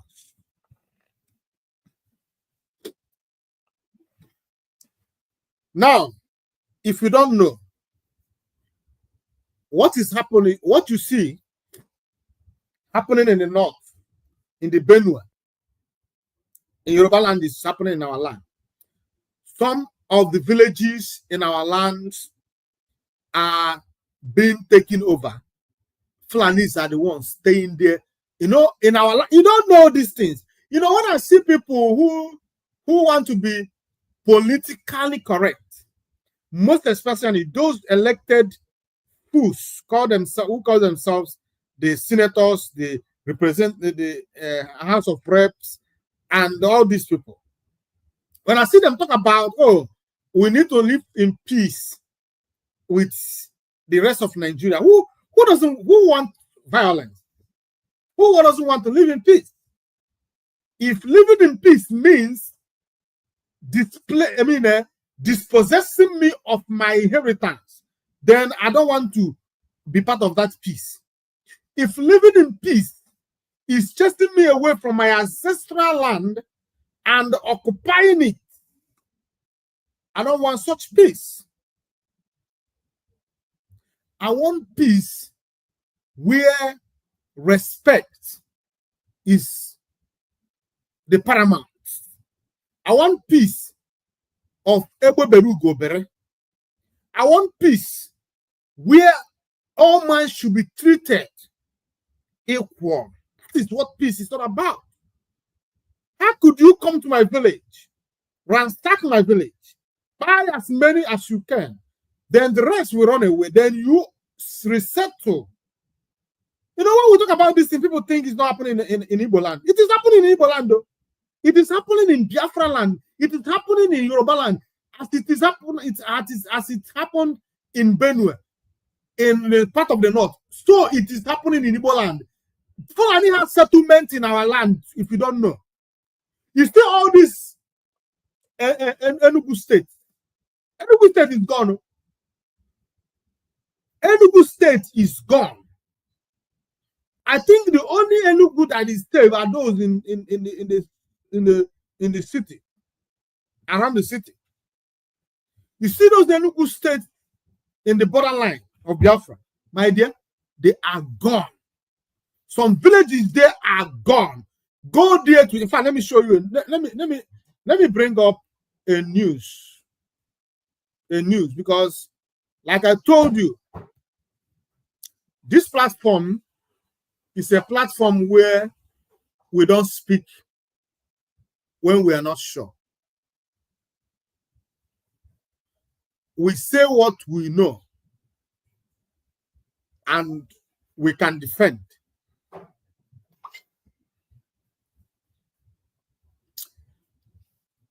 Igbo land is gone. You know, when Mazi Nnamdi Kanu was talking, and he called all the governors when ESN was formed, and every one of us knows why Mazi Nnamdi Kanu had to float ESN. The reason being that there has always been Fulani committing atrocities against our people. And Mazi Nnamdi Kanu always called the attention of the governors, to the extent that one of the governors had to say that if Fulani people buy any indigene, he must pay 500,000 naira. That was when it was done on our leader Mazi Nnamdi Kanu that if you leave these people, by the time you wake up from your slumber, our people are gone. That was when the plan to float ESN started. And he succeeded in floating this ESN. And when he floated this ESN, he asked these governors to recognize ESN so that ESN could do their job effectively. What did they do? They turned around to sabotage ESN and made the terrain so hard for ESN to work. the fourth ESN with everything in them until today. ESN has gone to extinct, as long as I'm concerned. I know that the likes of Chinas and Woro will come tomorrow and say, oh, our ESN is, where is ESN? Which part of the Igbo land or Biafra land that ESN is operating? Why do you deceive people? There is no ESN anywhere. It is over.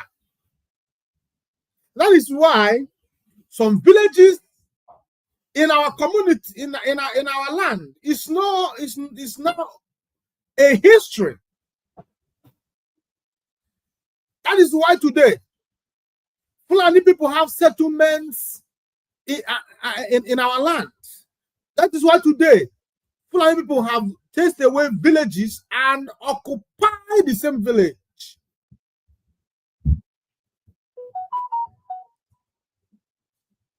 That was not what Mazi Nnamdi Kanu had in mind. Mazi Nnamdi Kanu wanted to secure our land, to stop the incursion of these terrorist Fulani people.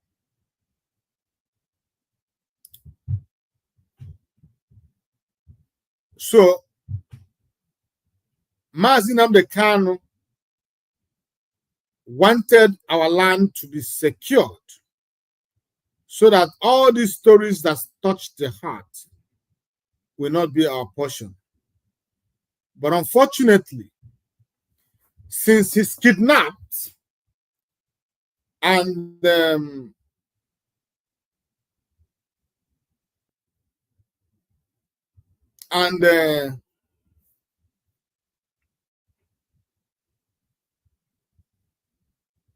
success in stopping ESN, the Fulanis has taken over our land, and the way every job or works that Mazi Nnamdi Kanu and ESN did amounts to nothing today.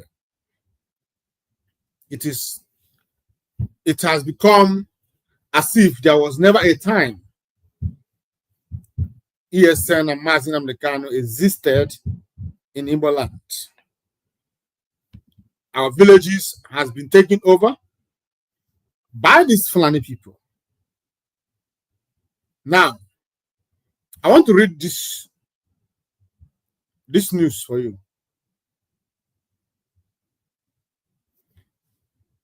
Herdsmen overrun farm settlements, occupy homes, schools in Enugu's Eha Amufu amid government silence. If you remember, for a few weeks now, the women and the men of Eha Amufu have always come to protest. They continue to protest. In fact, the government of Enugu State had to start arresting them, harassing them, molesting them, and doing all sorts of things. And when they were asked, why are you doing this to peaceful protesters, their response was that they are being sent by the opposition party to discredit the works that the governor is doing in Enugu State. Whenever you are about or you want to or you are doing something to fix things, the only way they want to use, the only weapon they have, and they always use it effectively, is to say, oh, he was sent by the opposition party to discredit. And immediately they say that, now they will come after you. In Eha Amufun, In Enugu State, Fulani has taken over everywhere. Now I'll be reading this news in details. I will go. No fewer than 44 settlements known as Ndiago have been overrun, with residents forced to flee their homes and seek shelter in neighboring communities in our land.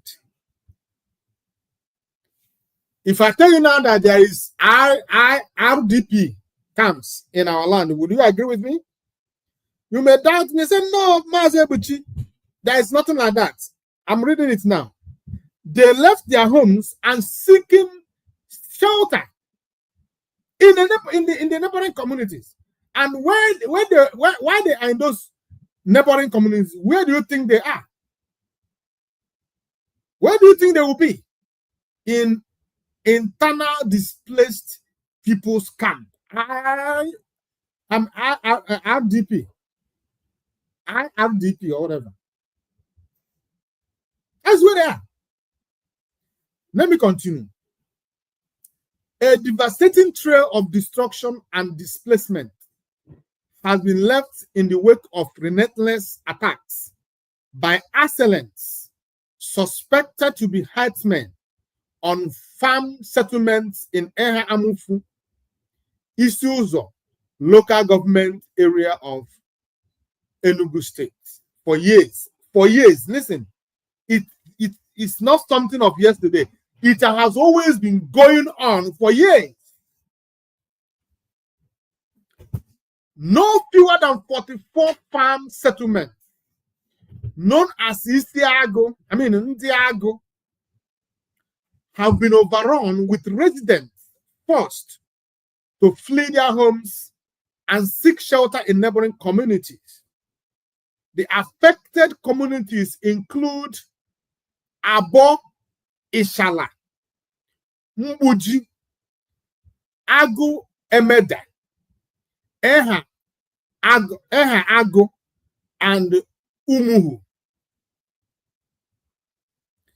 The latest and most populated farm settlement to come under attack by marauding herdsmen was Ndiago Amofia village in Umuhu, Eha Amufi Autonomous Community on February 28th.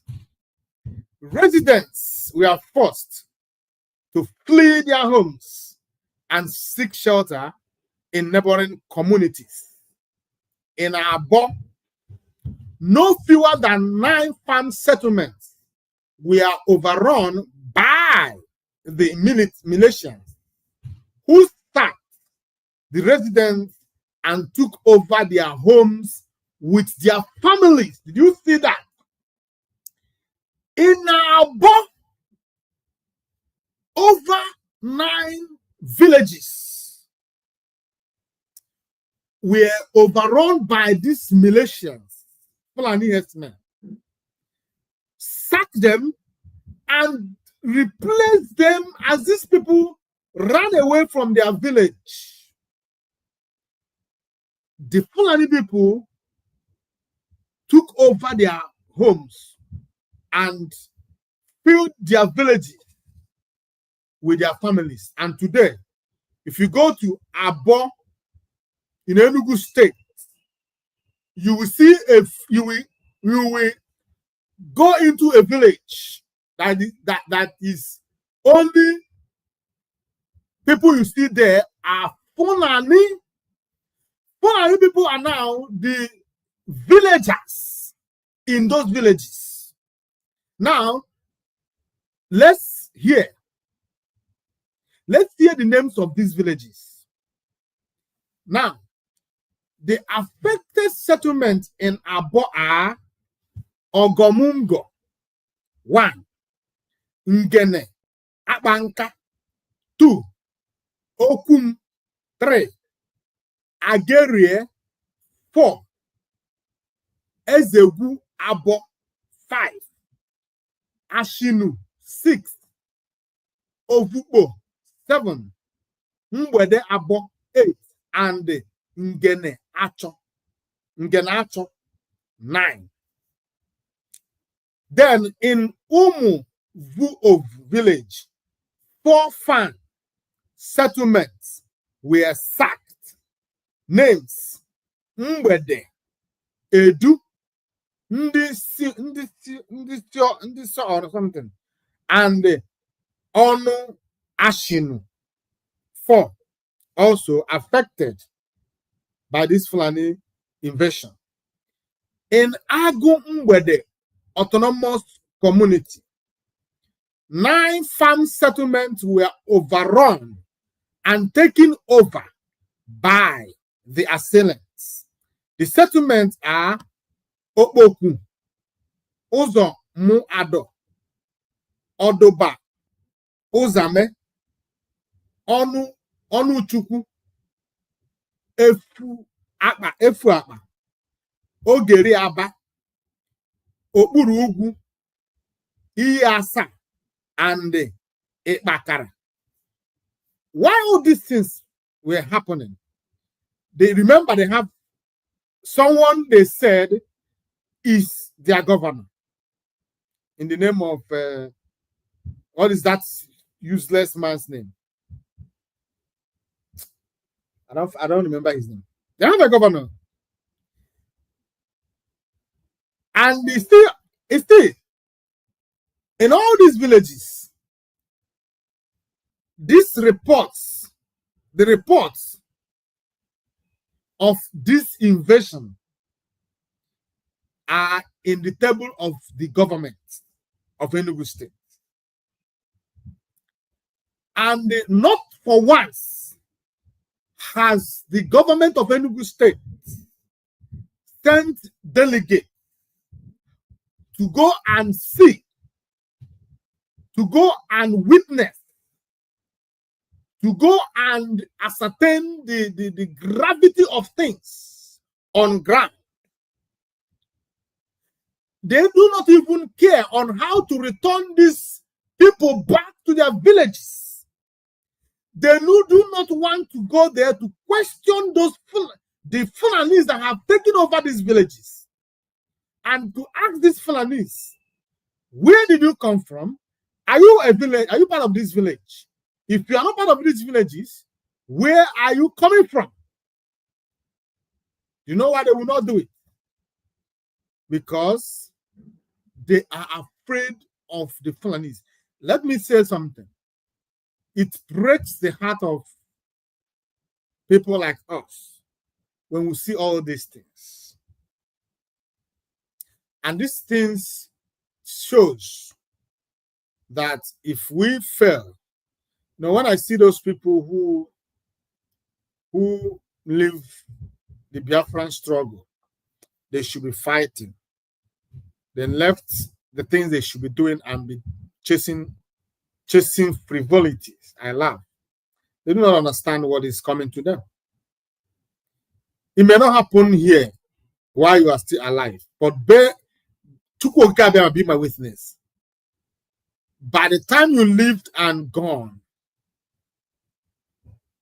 your village will go with you. There will be nothing like Igbo villages anymore. These people will take it over. They have started. What are we doing to get these things done and take over our land? Instead of us to strategize, instead of us to talk about how we're going to fix things, we are fighting between each other. We are calling each other unprintable names. Look at this heartbreaking news that I'm just reading for you. All these villages, there are some people, some villagers, some indigenous of this village who do not want to hear about restoration of Biafra. There are some indigenous of this village who wish that Mazi Nnamdi Kanu never come out from the dungeon alive. They hated Mazi Nnamdi Kanu for speaking for them. They hated Mazi Nnamdi Kanu for standing up to fight for them. But here are they. They have lost their villages to invaders, to terrorists. Today, their mothers, their fellow villagers are being pied and chased away. And they are there, still going about, telling you how one Nigeria is the best option for us. One Nigeria where Fulanis will come to my family land and take it. One Nigeria where Fulani will come to my village, start everybody and take it. One Nigeria where I will not have say. That is, oh, it's heartbreaking. This news is so heartbreaking that I wish Mazi Nnamdi Kanu is here to talk about these things, because this thing is so heartbreaking. For me to be here reading this thing is heartbreaking. It's heartbreaking. But I will continue. In the Ago Autonomous Community, 3 farm settlements were sacked, with residents completely displaced and denied access to their homes and palm plantations. The settlements are Odenigbo, Ashino, and Isu. In the Mbuji community, in the Mbuji Autonomous Community,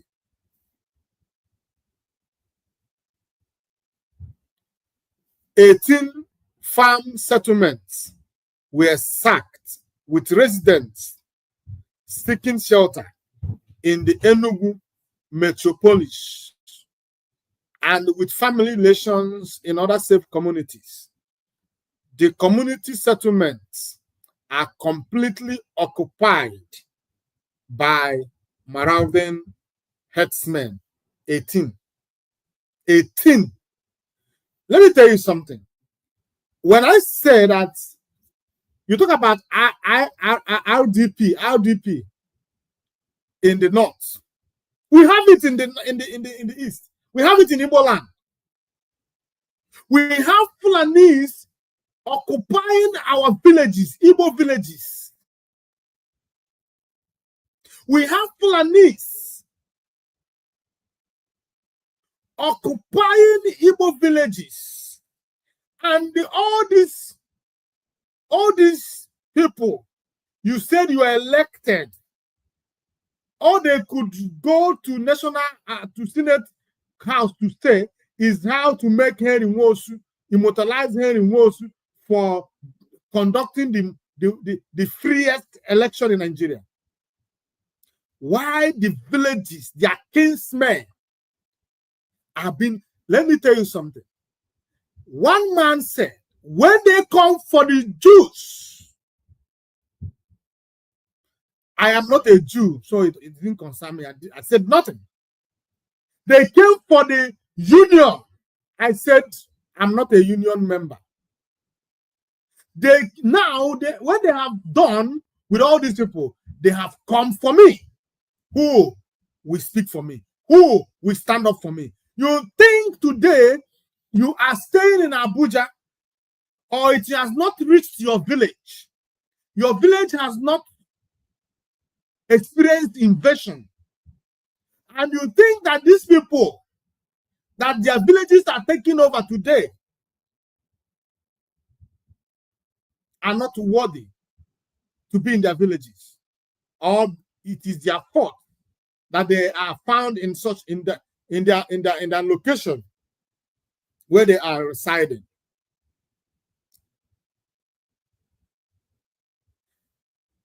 Ndị Igbo si onye agha na nwanne ya ọnụrụde nwanne ya ya gba n'ọsọ. What is happening to us? Why are we here? Our villages are going to the hands of the invaders. Our people are living in Enugu metropolis. And those who could not, or who have family members in other villages that are still safe, which it is just a graveyard piece. I know that sooner or later, those villages will still receive their own attack, because what Fulani people are doing is, like I told you, from the mouth of Bauchi governor, he said that Fulani does not have a country where they call their own. And when you see a Fulani, when you ask him where he came from, who are you, he will tell you that he's a Fulani. No country, no identity. Now they want to give the Fulanis identity, and that they have chosen Nigeria as the best, as the place to resettle the Fulanis. So they have given Fulanis all over Africa rights to own any part in Nigeria. Anywhere you can conquer in Nigeria belongs to you. People are sleeping. People are watching. Things are going down. Fulani will come from Niger, from Burkina Faso, from African Republic, from Mali, from Niger, from Chad, anywhere they are, from the Sahel, and they walk straight to your village with AK-47, ransack your village, and resettle his family. And as they are succeeding, once this group succeed, they beckon the incoming group, and they also try their luck. People think that this battle is going to be over. I mean, it's going to be easy to fight. Some of them will say, oh, it is our land. When it's time, we will show them the window. Do you think it is the enemy, the worst enemy you can fight against is enemy within? Enemy that is outside, the external enemy, you can fight that enemy. But when you have them in you, when they infiltrate you, when they are in your circle, it becomes very difficult. In fact, you and them stand equal chance. Why are we allowing Fulani to come into our land, ransack our village, resettle their families, and move on to the next village? Ransack the village, resettle their family, move on. They keep moving on. You know, during the what's it called, COVID-19, when these people were being moved, because that was the best, in fact, that was the greatest opportunity for them to move towards all the part of the South. They were moving in thousands. And some people which I myself, I ask this question: all these people, where are they going to? Where are they living? Where are they staying? Where are they?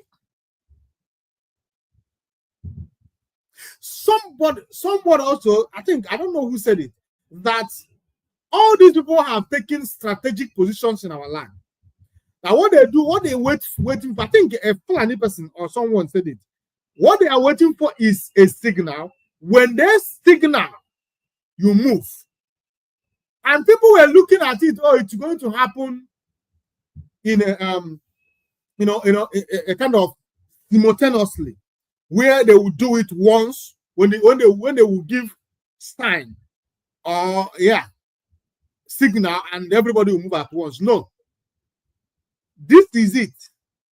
Now everybody is positioned in their position, strategic positions.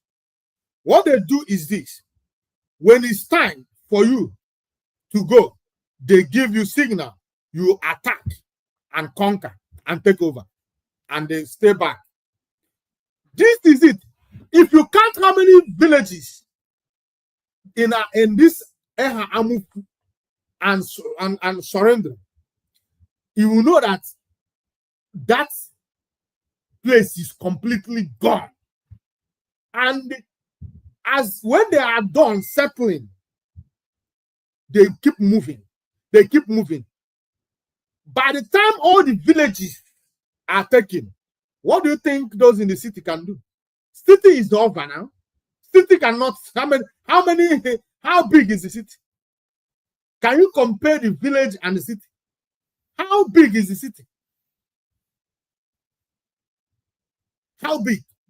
It's quite heartbreaking that it is so easy for Fulani people to take over any part of Igbo land. It is unfortunate. It is so heartbreaking. I'm shameful. I'm shamed. I'm shamed. And all we do is go, oh shit. I will continue. Now, the community settlements are completely occupied by marauding herdsmen. Okpoku, Okpurugu, Obodomba, Ụlọ Ụmụ Ogorie, Ugwuoka, Ngenagui, Ogboete Obibi, Ogboete Ụmụụlọ, Agerie, Unu Anụ, Obodo Ede, Ụkwụ Akwa, Iyasa, Ọnụ Ashinu, Ubi, Ezegwu, Ọmụụlọ.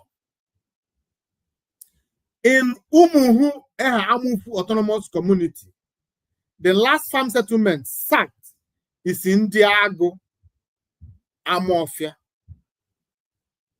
According to Sahara Reporters' investigation, the attacks on the communities which share boundaries with communities in Benue State started in 2002.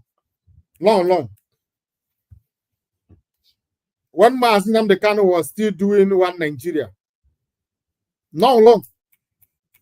Mwe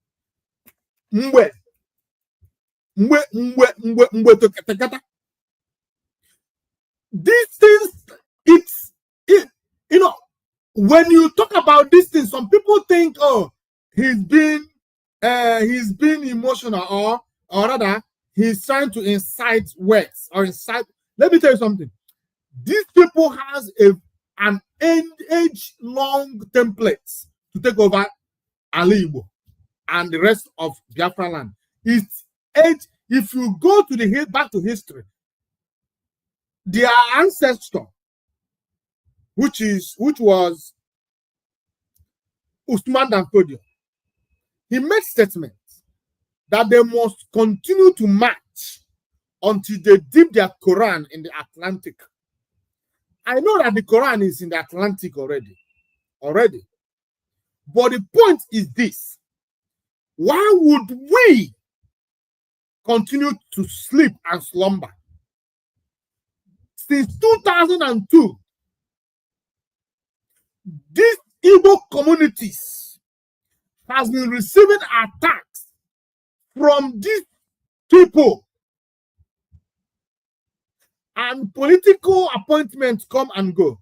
Political, like the likes of Abaribe, who has been in Senate since 2007. He has not raised any kind of motion or statement in regards to all these atrocities. Since 2002, you know how old you were in 2002. Think about it. In 2002, it was within the border community. It was just, they will come attack and run away.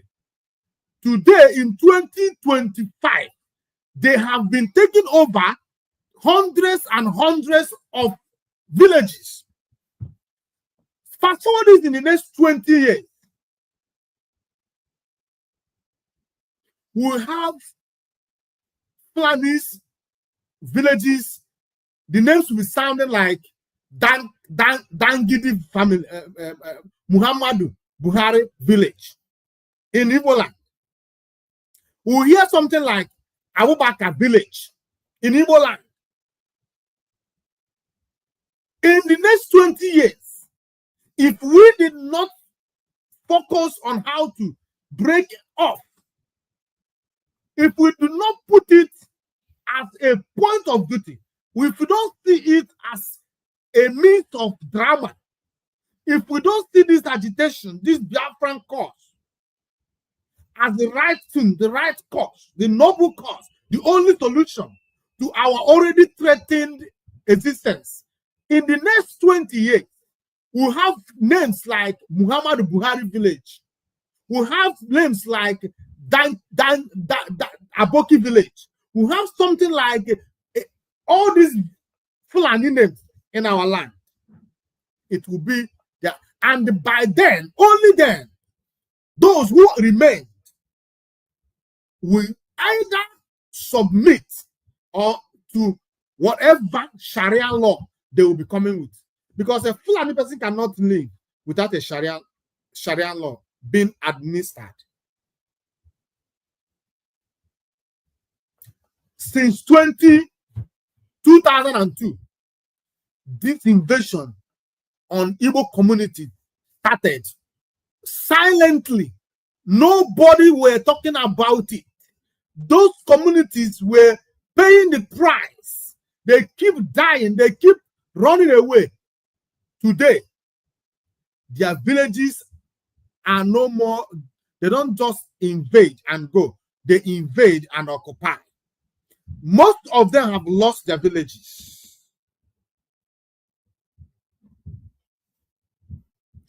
However, the vicious attacks and land grabbing intensified in 2020 during President Muhammad Buhari's administration. From 2002 to 2020, these things skyrocket. Buhari's only aim was to resettle the Fulanis in Nigeria. The only reason Buhari fought tooth and nail to see that he became president of Nigeria was to make Fulanis sole owner of the whole Nigeria. Immediately he came, Fulani became emboldened. They became so wide. Their intentions became so opened. They go out with impunity. They invade communities with impunity. They do whatever they want to do, and nothing happens to it. Buhari made sure that he shielded them. He made sure that he positioned them in every strategic point before he left. And today, the only problem that Buhari had was Mazi Nnamdi Kanu. Buhari would have completed his plans with his kinsmen, Fulani, if not because of Mazi Nnamdi Kanu. So because Mazi Nnamdi Kanu exposed him and his intentions, he now went underground to position them, leaving it for them to conclude it after he might have left. Today, everyone is receiving the heat. Everybody, as it is in Igbo land, so it is in Ejo land, so it is in Ibibio land, so it is in Epic land, so it is in Urobo land, so it is in East land, so it is in Isoko land, so it is in Ishekiri land, all over. So it is in Yoruba land itself. There is no place that is safe from these people. Courtesy of Buhari. And some people are still they still have chance to gossip. Now I read Chief Obago Odo, a kinsman of the chairman of Isi Ozo local government, told Sahara reporters that the residents were sacked from their homes and have not been resettled. So where are they? In RDP camp. Some are living in Enugu. Some hired homes in the camp. Did you hear it now? Some hired home in the camp. Which camp? RDP camp. Why some are squatting with relations? For how long? For how long shall we continue to squat? You are squatting without hope of going back someday. So what are you going to do? All the farm settlements in our community, nobody goes there. If you dare, it is either you are killed or kidnapped for ransom, or you escaped with injuries. Another resident, Chibo Okibe, told Sahara reporters. He observed that December 2024 marked the first time Christmas has been celebrated in Eha Ohozala since 2021. They ran away. Getting to a year now, 3 people from Abo who went to harvest their crops at the farm settlement have not been found. He revealed, adding that the matter was promptly reported to the Enugu State Police Command. Yet, as we speak, nobody has been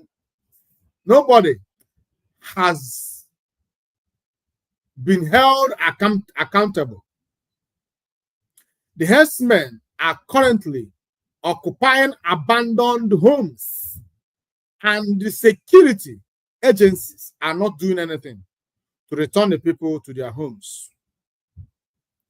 Regarding government intervention, he said, there is none.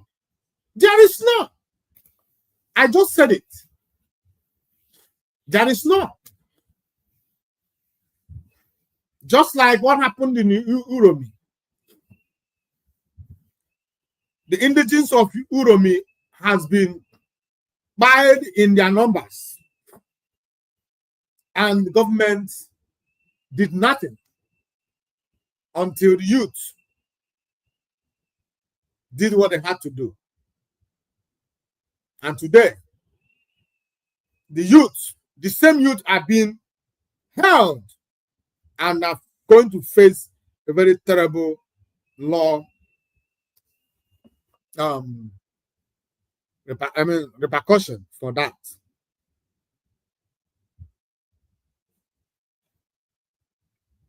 There is no government intervention. And when these people tries to protest, the same government who did nothing for them will still come around, try to arrest them, try to quell them, try to stop them, try to forcefully dispatch them. This is evil of the highest order. We must continue. For our own side of Abo and the Umujovu, I have not seen any government intervention. The interventions we have received so far were primarily the Mbuji crisis, when it was at its peak. At the end of the day, the government came and started building roads leading to some of their settlements. There was a time the government sited army barracks in the same Mbuji when they deployed soldiers to Ogbete Mbuji. But unfortunately, the soldiers have been withdrawn again from that location to Abo.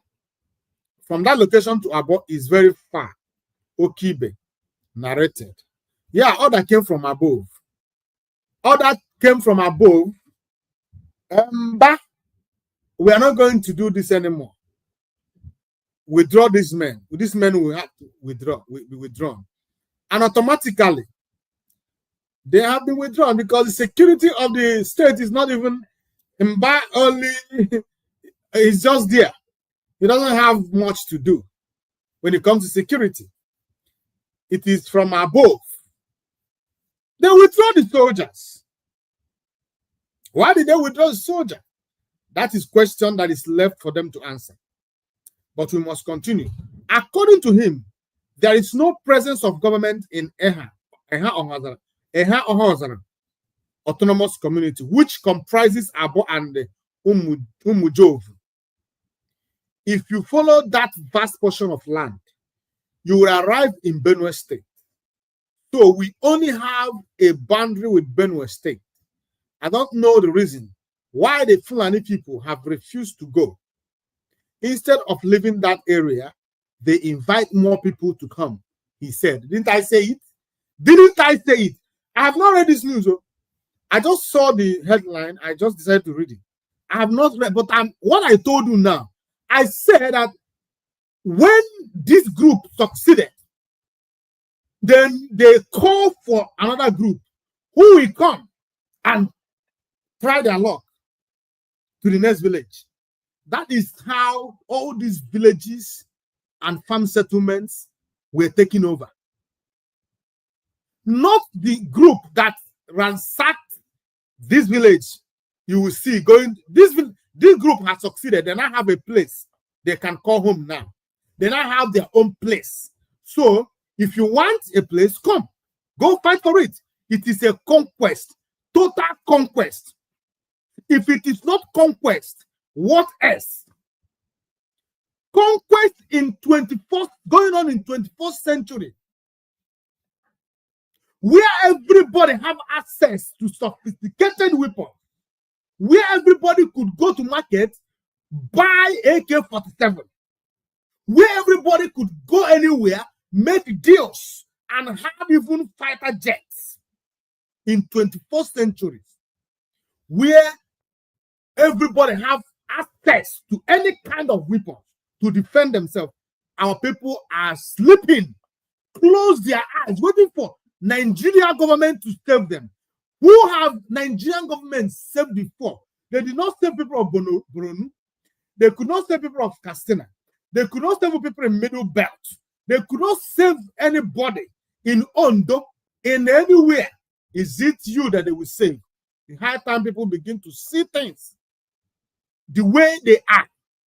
If you do not save yourself, nobody will save you. There is always ways to kill the rat. Follow the right way. Find a way to do what will work for you and do it.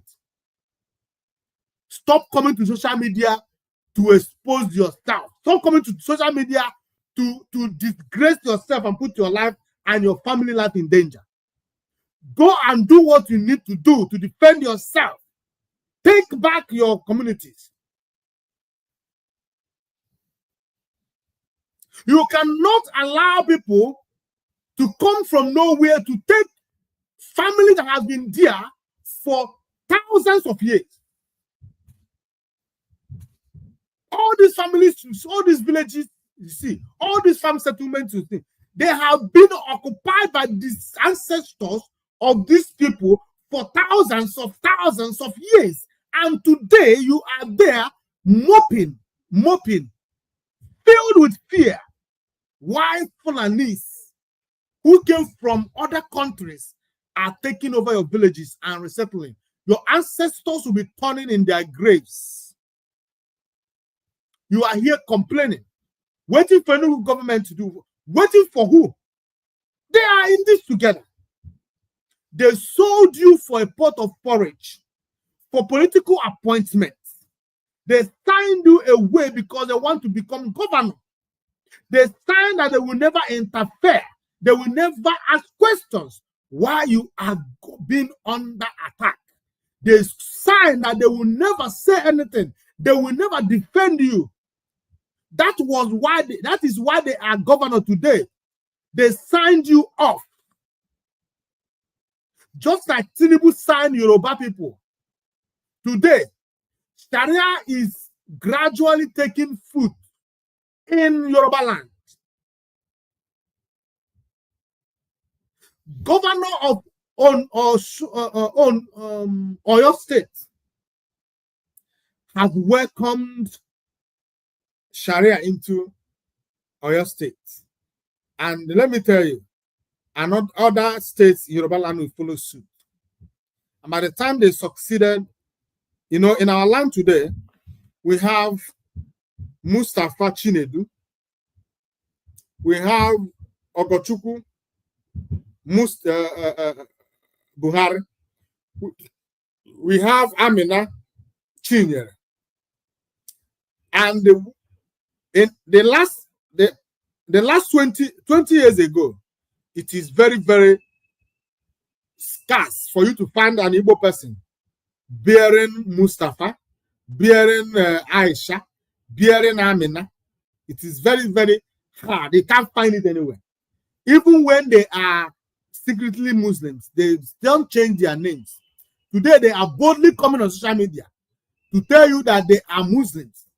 They are converts.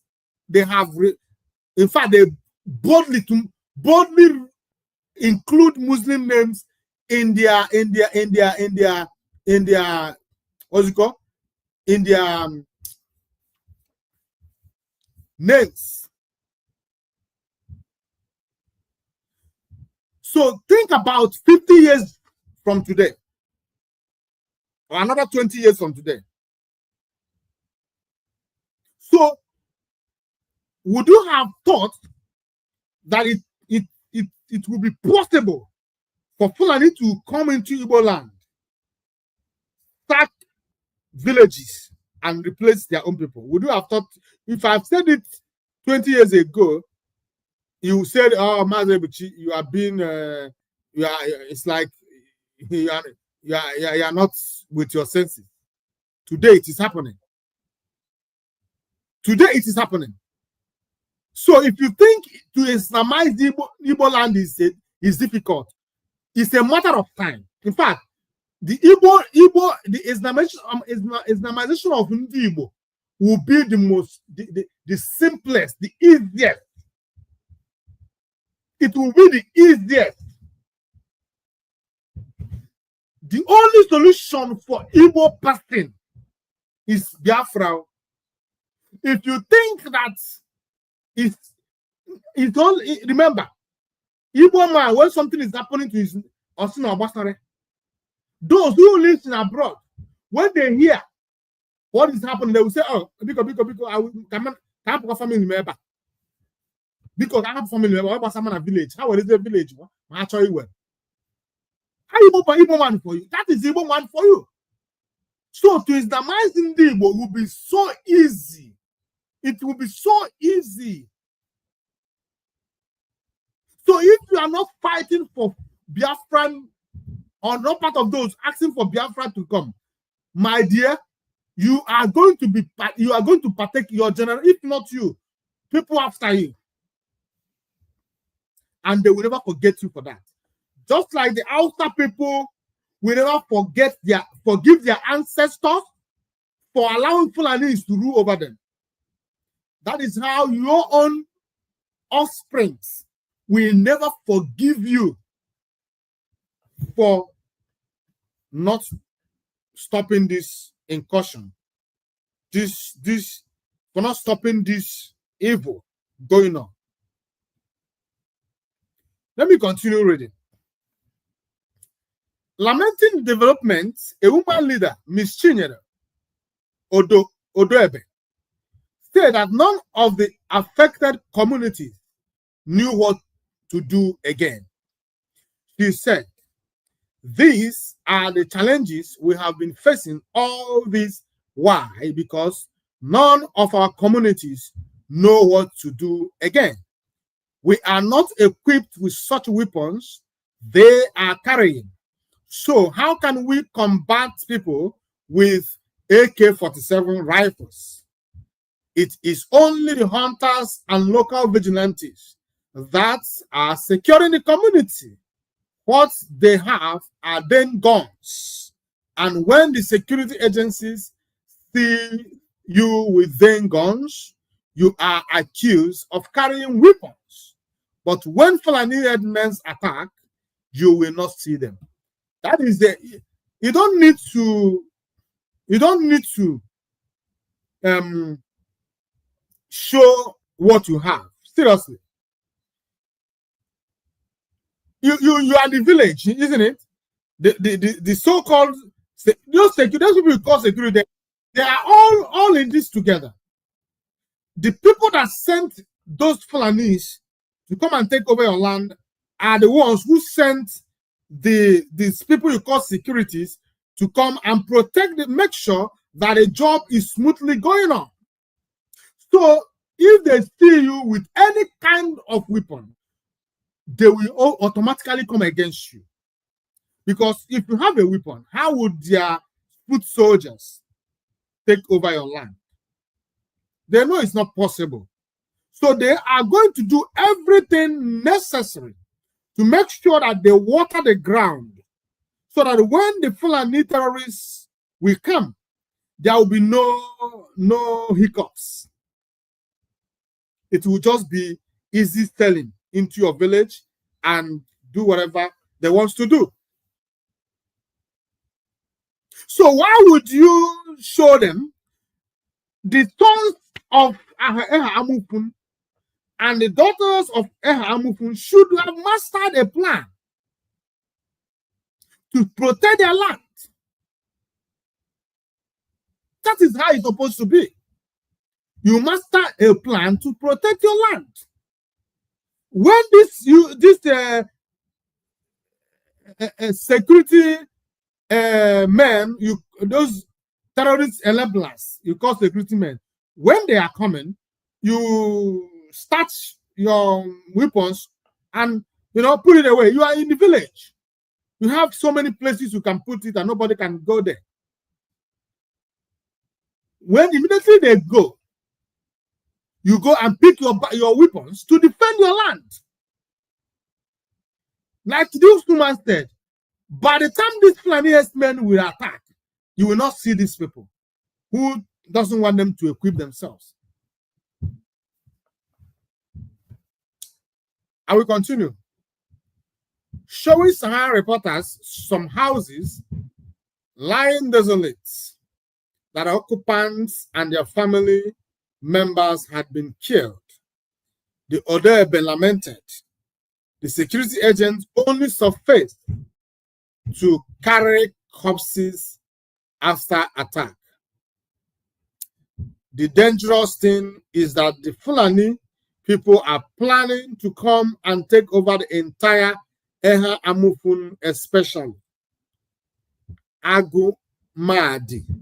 Eha Ohozara comprising Abo Ishala and the Mbuji autonomous communities. Eha Ago and some parts of Umuhu autonomous communities, she said, adding that the implications will be dire. Exactly. They always in caution, they always expanding. By the time they take over the entire Eha Amufun, the next town will be their focus. Today is Eha Amufun, and when they finish, and after they might have resettled in Eha Amufun, now the next town will be the target. As I am talking to you now, Abo people are on the run, and the Umujo Ofu have started running their own too. Likewise, Mbuji, the entire Eha Amufun is gone. Unfortunately, she said, because of politics, some people go to the media to report that nothing is happening. But that is not the truth. It is not only because of fear. If you watch what happened in Kalaha community in Ebonyi State, which is our neighboring community. That incident aggravated our people's fear because they wouldn't know when they would come, she explained. Miss Angela Ogweni informed Sahara Reporter that the death toll exceed 180 before the recent fire. She highlighted the persistent danger, noting that individuals are still being died or injured while working on their farms, even when it seems that peace has restored. She said, last time we went to the state CID and reported that 2 of our people were missing up till now. They have not returned. We have pictures of all these things. But in the end, some people will say that nothing is happening, nothing is happening, that everywhere is calm. I don't know whether they are deceiving themselves or they are deceiving the government, so that government will not come and to help those who are supposed to be reporting what is going on are the ones saying that nothing is happening. Now you did not place anything on the ground. Then you are telling people to return home. When they brought police to the community, the operatives refused to go to the places where the invaders had sacked the people from their homes in the settlements. The school in Ogbete, where I schooled, which former Governor Ifeanyi Ugwuanyi through Chijioke Edeoga reconstructed, these Fulani marauders still come and burn it. That school is where Mbuji people from farm settlements, Abo people from farm settlements, and Umujovu people from farm settlements come to school. Fulani herdsmen have sacked everybody in those places, yet they still pursue us to Ndiono, Amufu homes. Hunger is killing people. Before it was easy, you would be in the town and your parents were at home farming, and you will be sending them some money to support them. But now, they are not doing anything. You have to cater for their needs. You send money for food and everything. And the worst thing is that they don't allow them to even stay in their place. Then, where do they run to? Every time they claim that their cows were killed. But when you cultivate crops, they will come and destroy everything. If you cultivate cassava, they will come, uproot, and drop for their cows to feed on. The same thing happens if you cultivate yam. If it is rice you cultivate, that one is rice and salad. For them, there is trouble. It is a serious issue on our side. Ibuzo Oninya, one of the affected residents in the farm settlements, revealed how herdsmen have systematically dismantled and occupied their area. Oniya said, the Fulani herdsmen have either burnt down all the houses in those areas or remove their roofing sheets. They stripped the roof of the Catholic Church in those settlements, as well as the roof of the primary school and most of the houses in the area.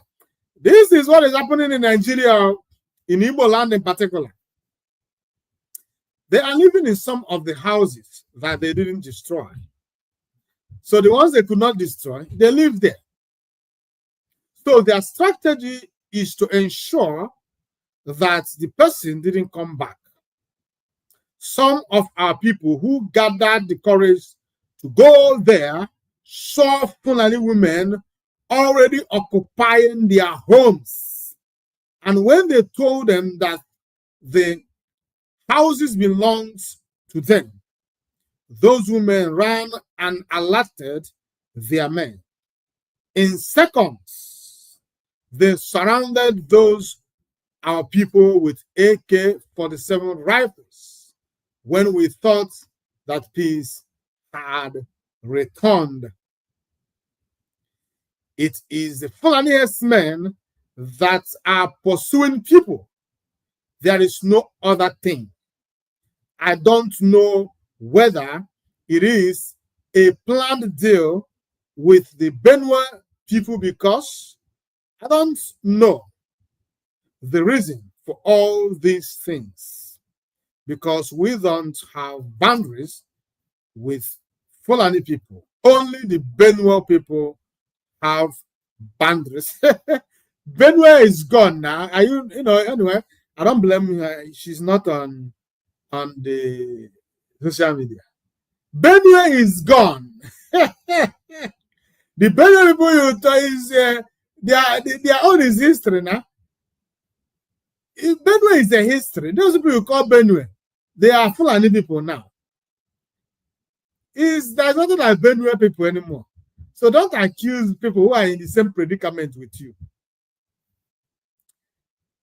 I don't know the reason Fulani people will be coming to kill our people. When we were young, Fulani herdsmen came to graze in our place.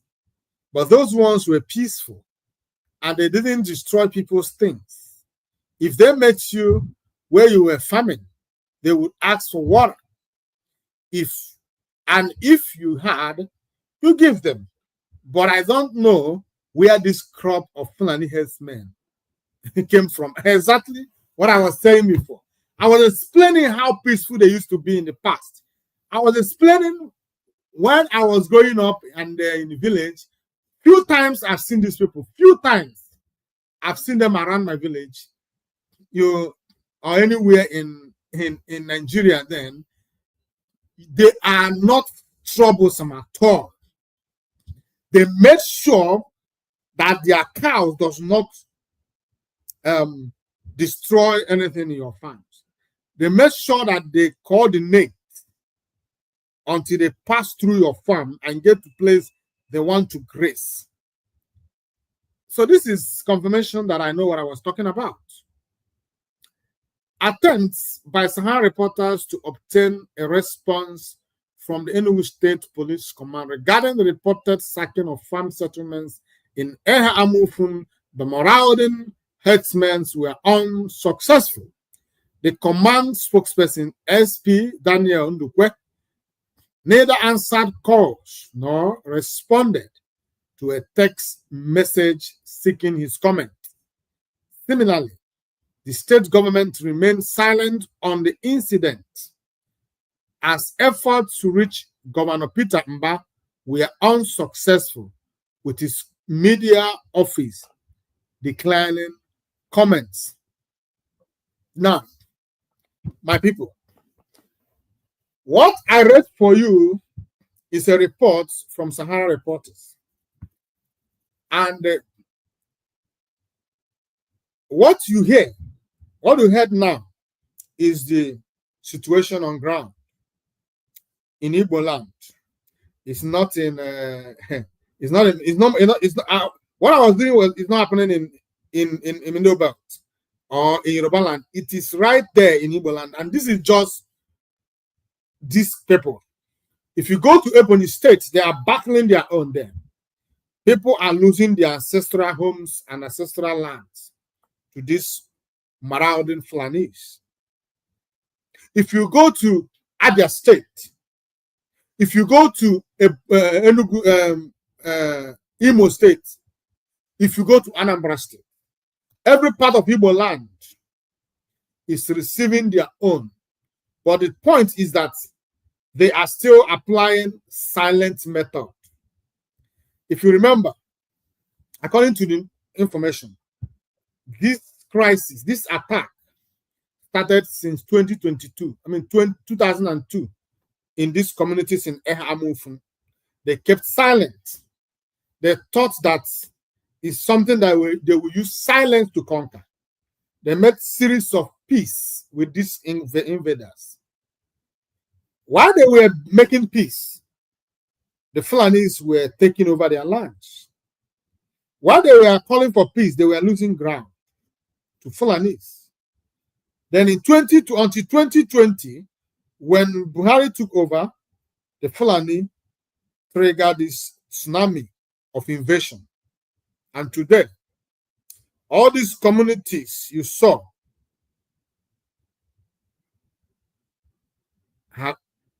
is gone.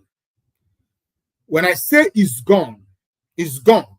Don't think there is anything, who is going to do something about it? Enugu state government is not ready. They're not ready to do something like that because they use all these communities to bargain for power. Pitamba used all this Fulani issue to bargain for power before he became a governor of Enugu state. He bargained with all these communities. So if you are waiting for Pitamba to do something, he's not going to do anything. And how can these people fight to liberate themselves and their villages from these Fulani terrorists? It is almost impossible. Because once they rose up to try to take back what belongs to them, the Nigerian government will send their terrorists in uniform, who will come as security men to make sure that that the Ehamufun people and the Fulani people already in their communities taking over their land for peaceful coexistence.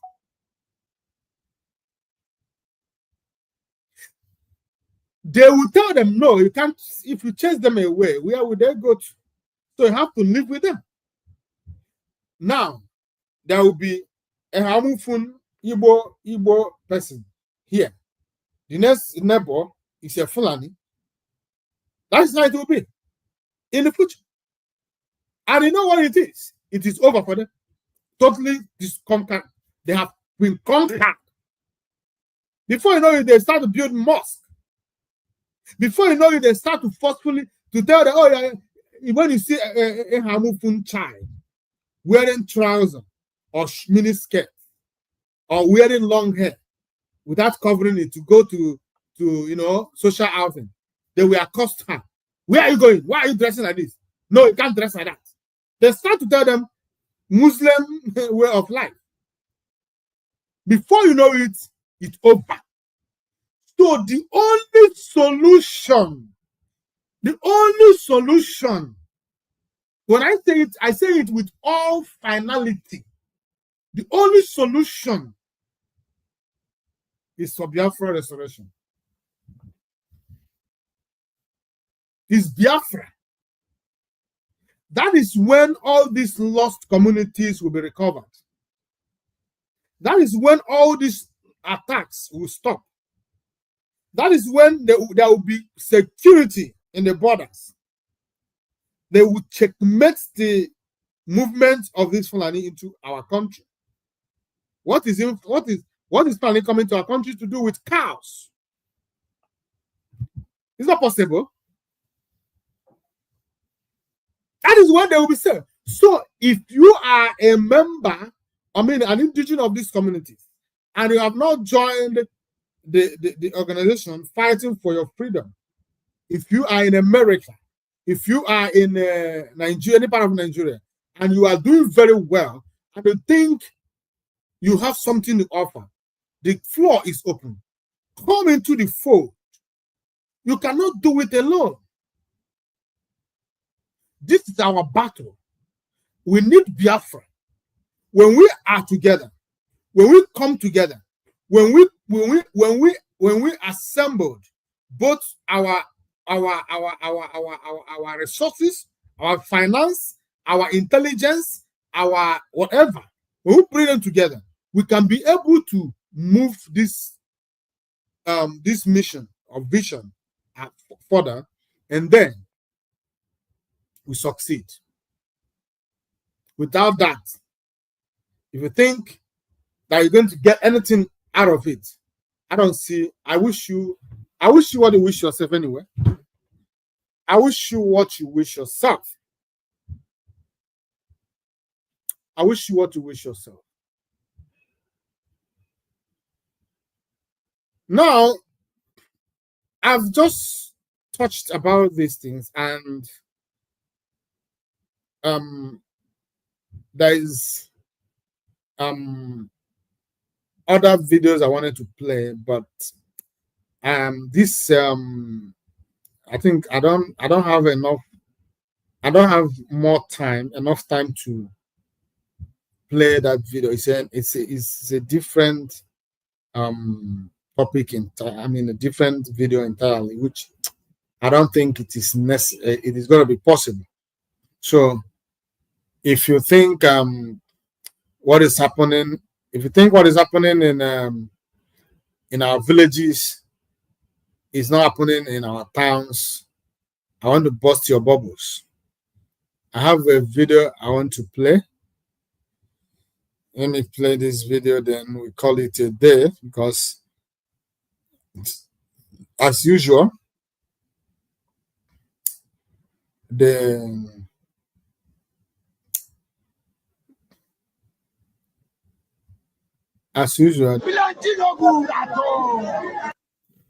no, this video is Hausa communities in Uromi. Because what the Fulanis are trying to do is, before now, some of us do not know that there is difference between Hausa and Fulani. The same problem we are passing through is the same problem the Hausa people are passing through. And whenever something happened, Fulani tends to draw Hausa people into it. But at time today, the Hausa people are rising up. They begin to know the truth that for them to succeed or to break free from Fulani's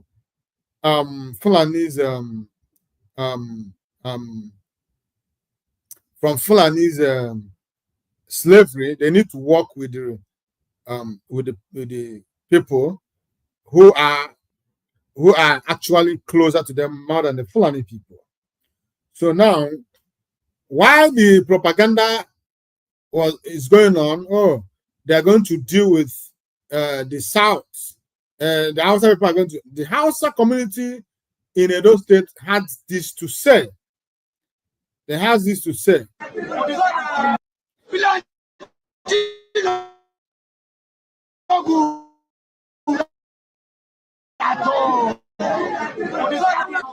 Anywhere you go, so they are not going to peace. Police not go peace. It's automatic. Nobody bad. Nobody no go peace. But here, but who not the kingdom? They give military power. Say not the security. You say you go peace. You don't pass soldier. You don't pass police. This competition why there for this country. Why say you don't go strong?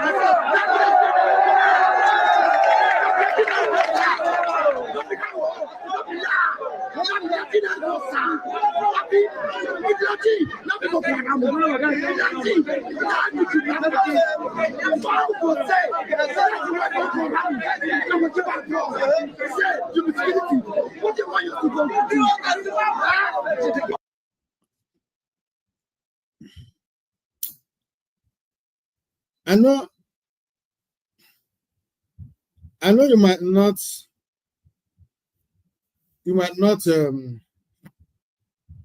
understand what he's saying because of the way he was talking, but this is a Hausa community in Uromi. They came to tell you that the Fulanis are not good at all. That when they do something, the security men don't go after them. So they are trying to distance themselves from this Fulani. For those who be saying, oh, Hausa people is going to side with the Fulani. No Hausa person will side with Fulani. Hausa people are also fighting to break away from this Fulani grip over them. So Hausa people in Ahamufun are standing in solidarity with the Uromi indigenes. Hausa people, everybody knows, are a peace-loving people. Hausa people are one of the sweetest people you can deal with in this world.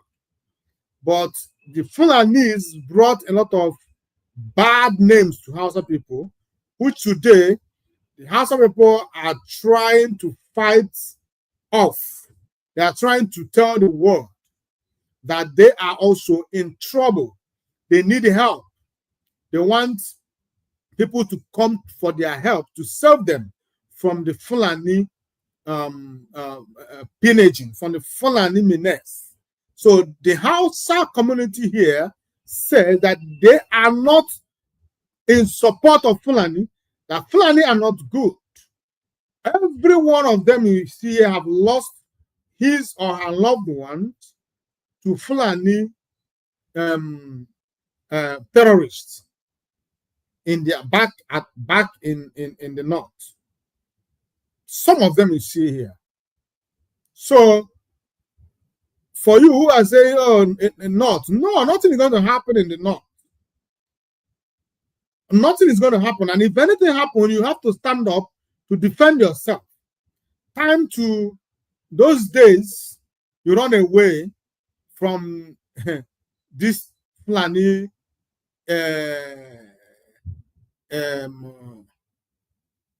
attack.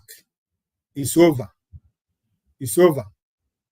Don't run away from anywhere anytime you see them, stand up, fight for your rights, fight for your life, fight to defend your family and your community.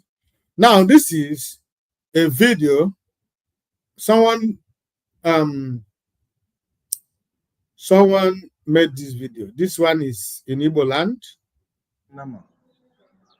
Anambra. The Haneru ya bụkwa na town. Mana ọ dibịa ka a na-achọgharị godi. Until achọgharịcha dibịa, ndị dibịa. Ewe marazie ndị nke abụrụ menace. We have priority n'enu ime town. Ọkwa ya dị ihe. Ka ha si atasịsị ihe ndị mmadụ. Ore ije na mmiri atinye ọjị na mmiri, ije na mmiri eme akpa ekpere, ọ ya bụ our problem. Ọ ya bụ our problem.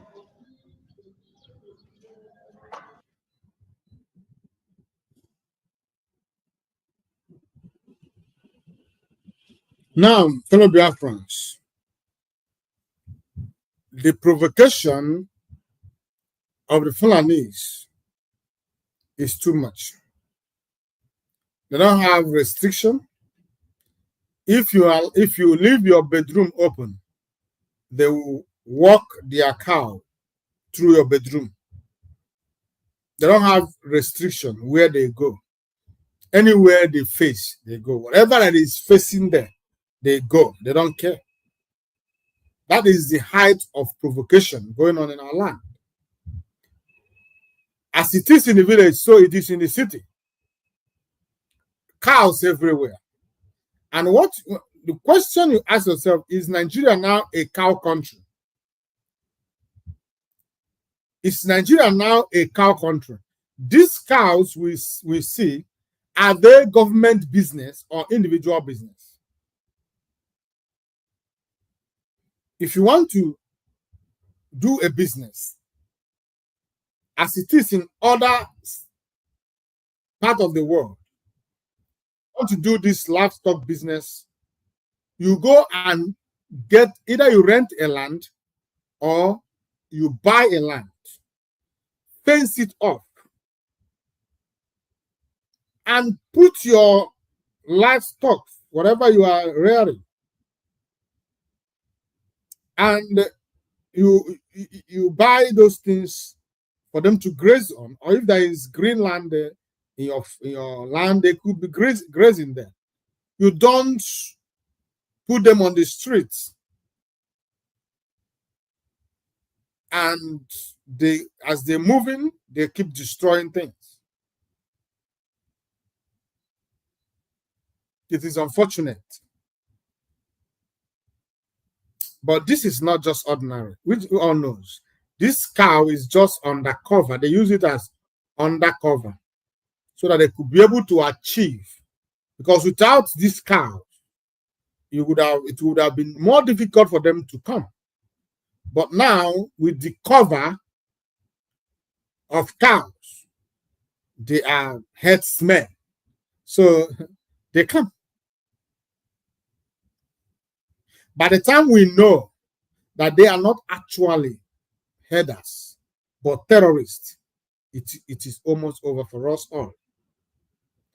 The only person that saw it coming was Mazi Nnamdi Kanu. Why he was screaming, why he was shouting, why he was calling for defense of the entire Nigeria, the Fulanese in government planned and kidnapped him. And immediately he was kidnapped, the door was thrown widely open for them.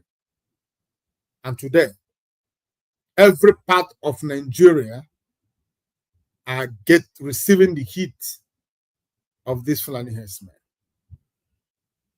I know that Chukwu Okeabiama will continue to give us the strength to fight this battle. It is not easy.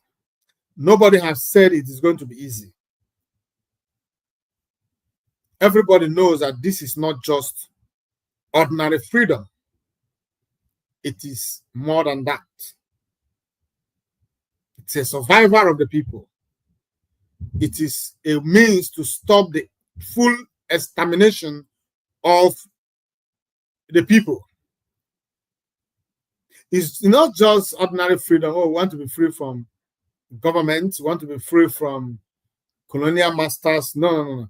This is, as we are fighting for freedom, to be free from the Nigerian government, we're fighting to be free, to defend our life, we're fighting to stay alive, we're fighting to preserve our future, preserve our culture, preserve our tradition, our way of belief.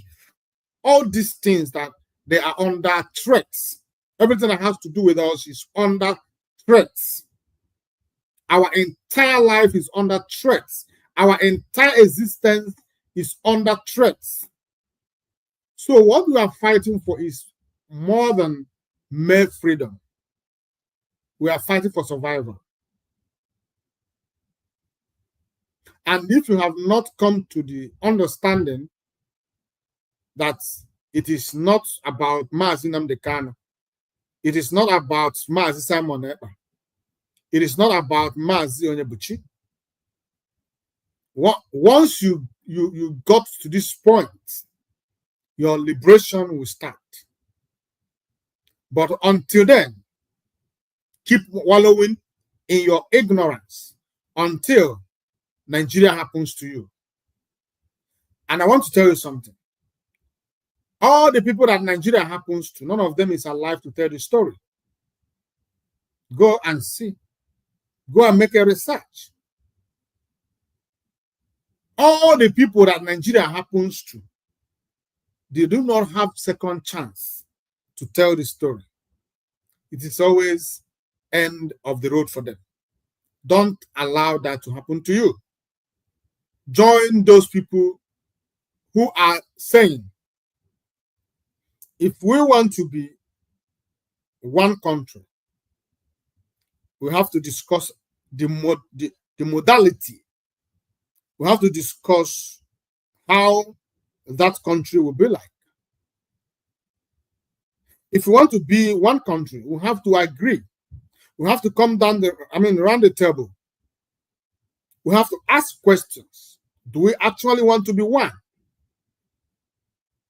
We have to call for a referendum where people will say, yes, we want to be Nigerians. Then that Nigeria will be discussed. But as it stands today, I laugh when I see those people who said, oh, the problem of Nigeria is governance. The problem of Nigeria is corruption. These are not the problem of Nigeria. The problem of Nigeria is way above government and corruption. It's even way above tribal issue. The problem of Nigeria is that some people want to take over the entire Nigeria. All the other, the governments, the corruption, the tribal issue, all these things are there to confuse you, to divert your attention.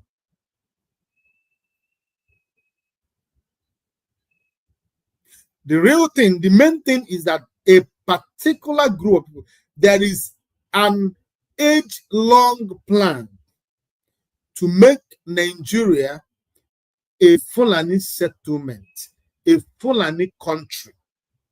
Like today, if you said Igbo person, every person living in this world, when they hear Igbo, the first thing that comes to mind is, oh, Nigeria, yeah. That is where you find Igbo people. The same thing Yoruba, the same thing Hausa, the same thing the rest of. But when you say Fulani, is it Fulani in the ones in Nigeria, or the ones in Mali, or the ones in? Oh no, they are nomads. They are nomads. They don't have a particular country. They want to stop that. They want that to stop, and they found Nigeria as a as the best place to do so, because Nigeria is only place in the whole world, in the whole Africa, where the Fulani people has, would I use the word, where they have opportunities, where they have stand, where they are in control. The rest of Africa, they are just here and there. It's only Nigeria that they call the shot. So they want to use the opportunity. Okay, Nigeria is a good place. We're already here. We have a home here. We have our people here. Let us make it a country of our own, so we can be proud of who we are. So we can say, oh, it's a Fulani country. Those who are fighting against Mazi Nnamdi Kanu does not know these things. Those who are seeking for the head of Mazi Simon Ekpa, they don't know these things. Those who are fighting tooth and nail to see that they stop Biafra agitation, they don't know these things. They don't know these things. But we know these things because we are already in the system. And by the way things are going, it is now unraveling in our eyes. And we can see that all this corruption and bad government is just a tool to divert the attention of the people from the main issue. So by the time the indigenous people realize, it would have been so long time over for them. And what will happen then is, oh, let us negotiate how to live with Fulani in our land. And when it is time, know that it is over. I thank you for being part of this program. And I thank you for listening to us. Our leader will be coming back in court, I think on the 28th or 29th of May, within that circle. And we all are wishing and praying that we see something positive. You know, the last time somebody called me from Nigeria and said, oh, and he wants to understand something. I said, what do you want to understand? He said, he wants to understand that the news is all over the places that Mazi Nnamdi Kanu has apologized to Nigerians, and he said that we are Nigerians, and he was saying that, with heart full of disappointment. Not that he loved that news. He's not part of Biafran, but they are all supporters of this. When you're in Nigeria, you know how you do these things. So I told him no, that is not the truth. He said no. In the newspaper said, what about what newspaper said? We know what happened. Mazi Nnamdi Kanu never said,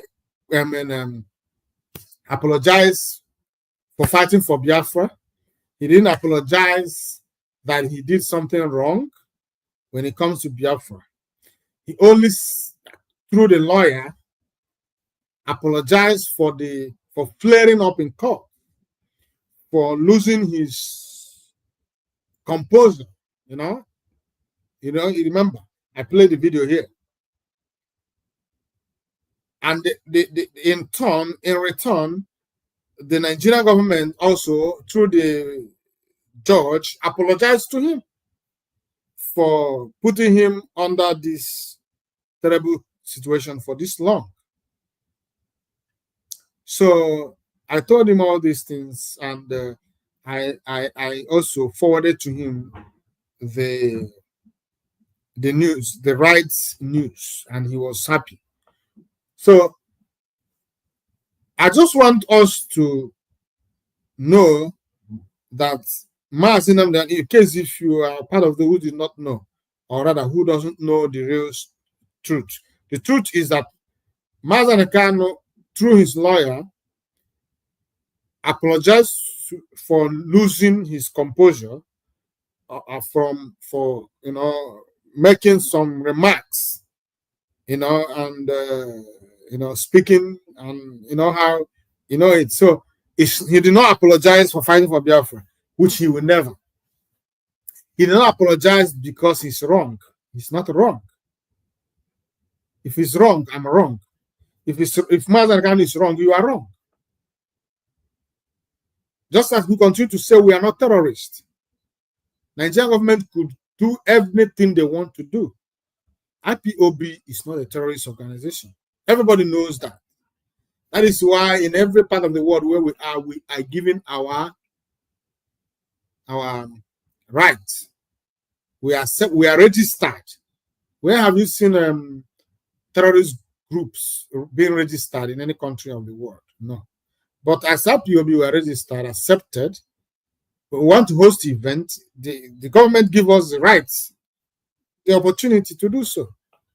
So leave Nigerian government and our propaganda and their media propaganda also. Remember, all these things are tools to demonize you. Don't allow yourself be demonized.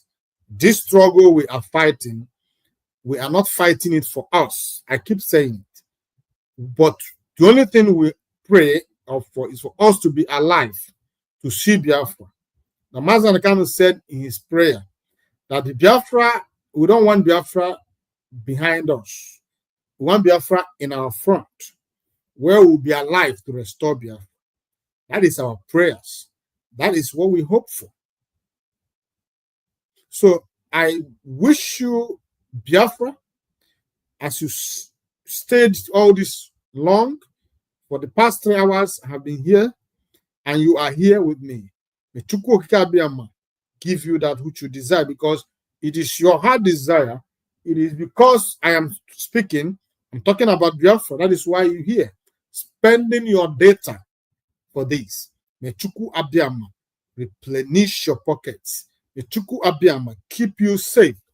And may Chukwu Abiyama give you your heart desire. I know Biafra is your heart desire. May Chukwu Okike Abiyama grant you your heart desire. At the end, I assure you, we will all assemble in Biafra land as Biafra citizens, celebrating, discussing how we fought this battle and won. No mortar can stop it. They can try, they may try, but they will not succeed. Biafra have come to stay. It has come to stay. So I thank you, fellow Biafrans, for being part of this program this evening.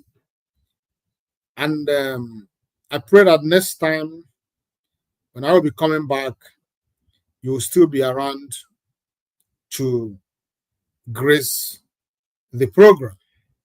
It is always a pleasure to have you. Never taking your presence for granted.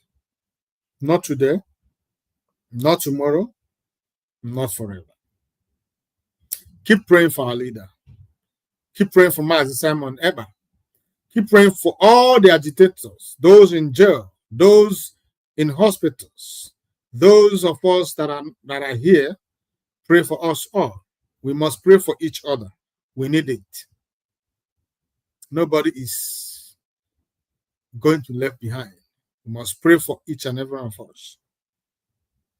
But remember, Mazi Nnamdi Kanu must be the focus. He needs our prayers, and he must receive it. Thank you for being part of this program. Thank you.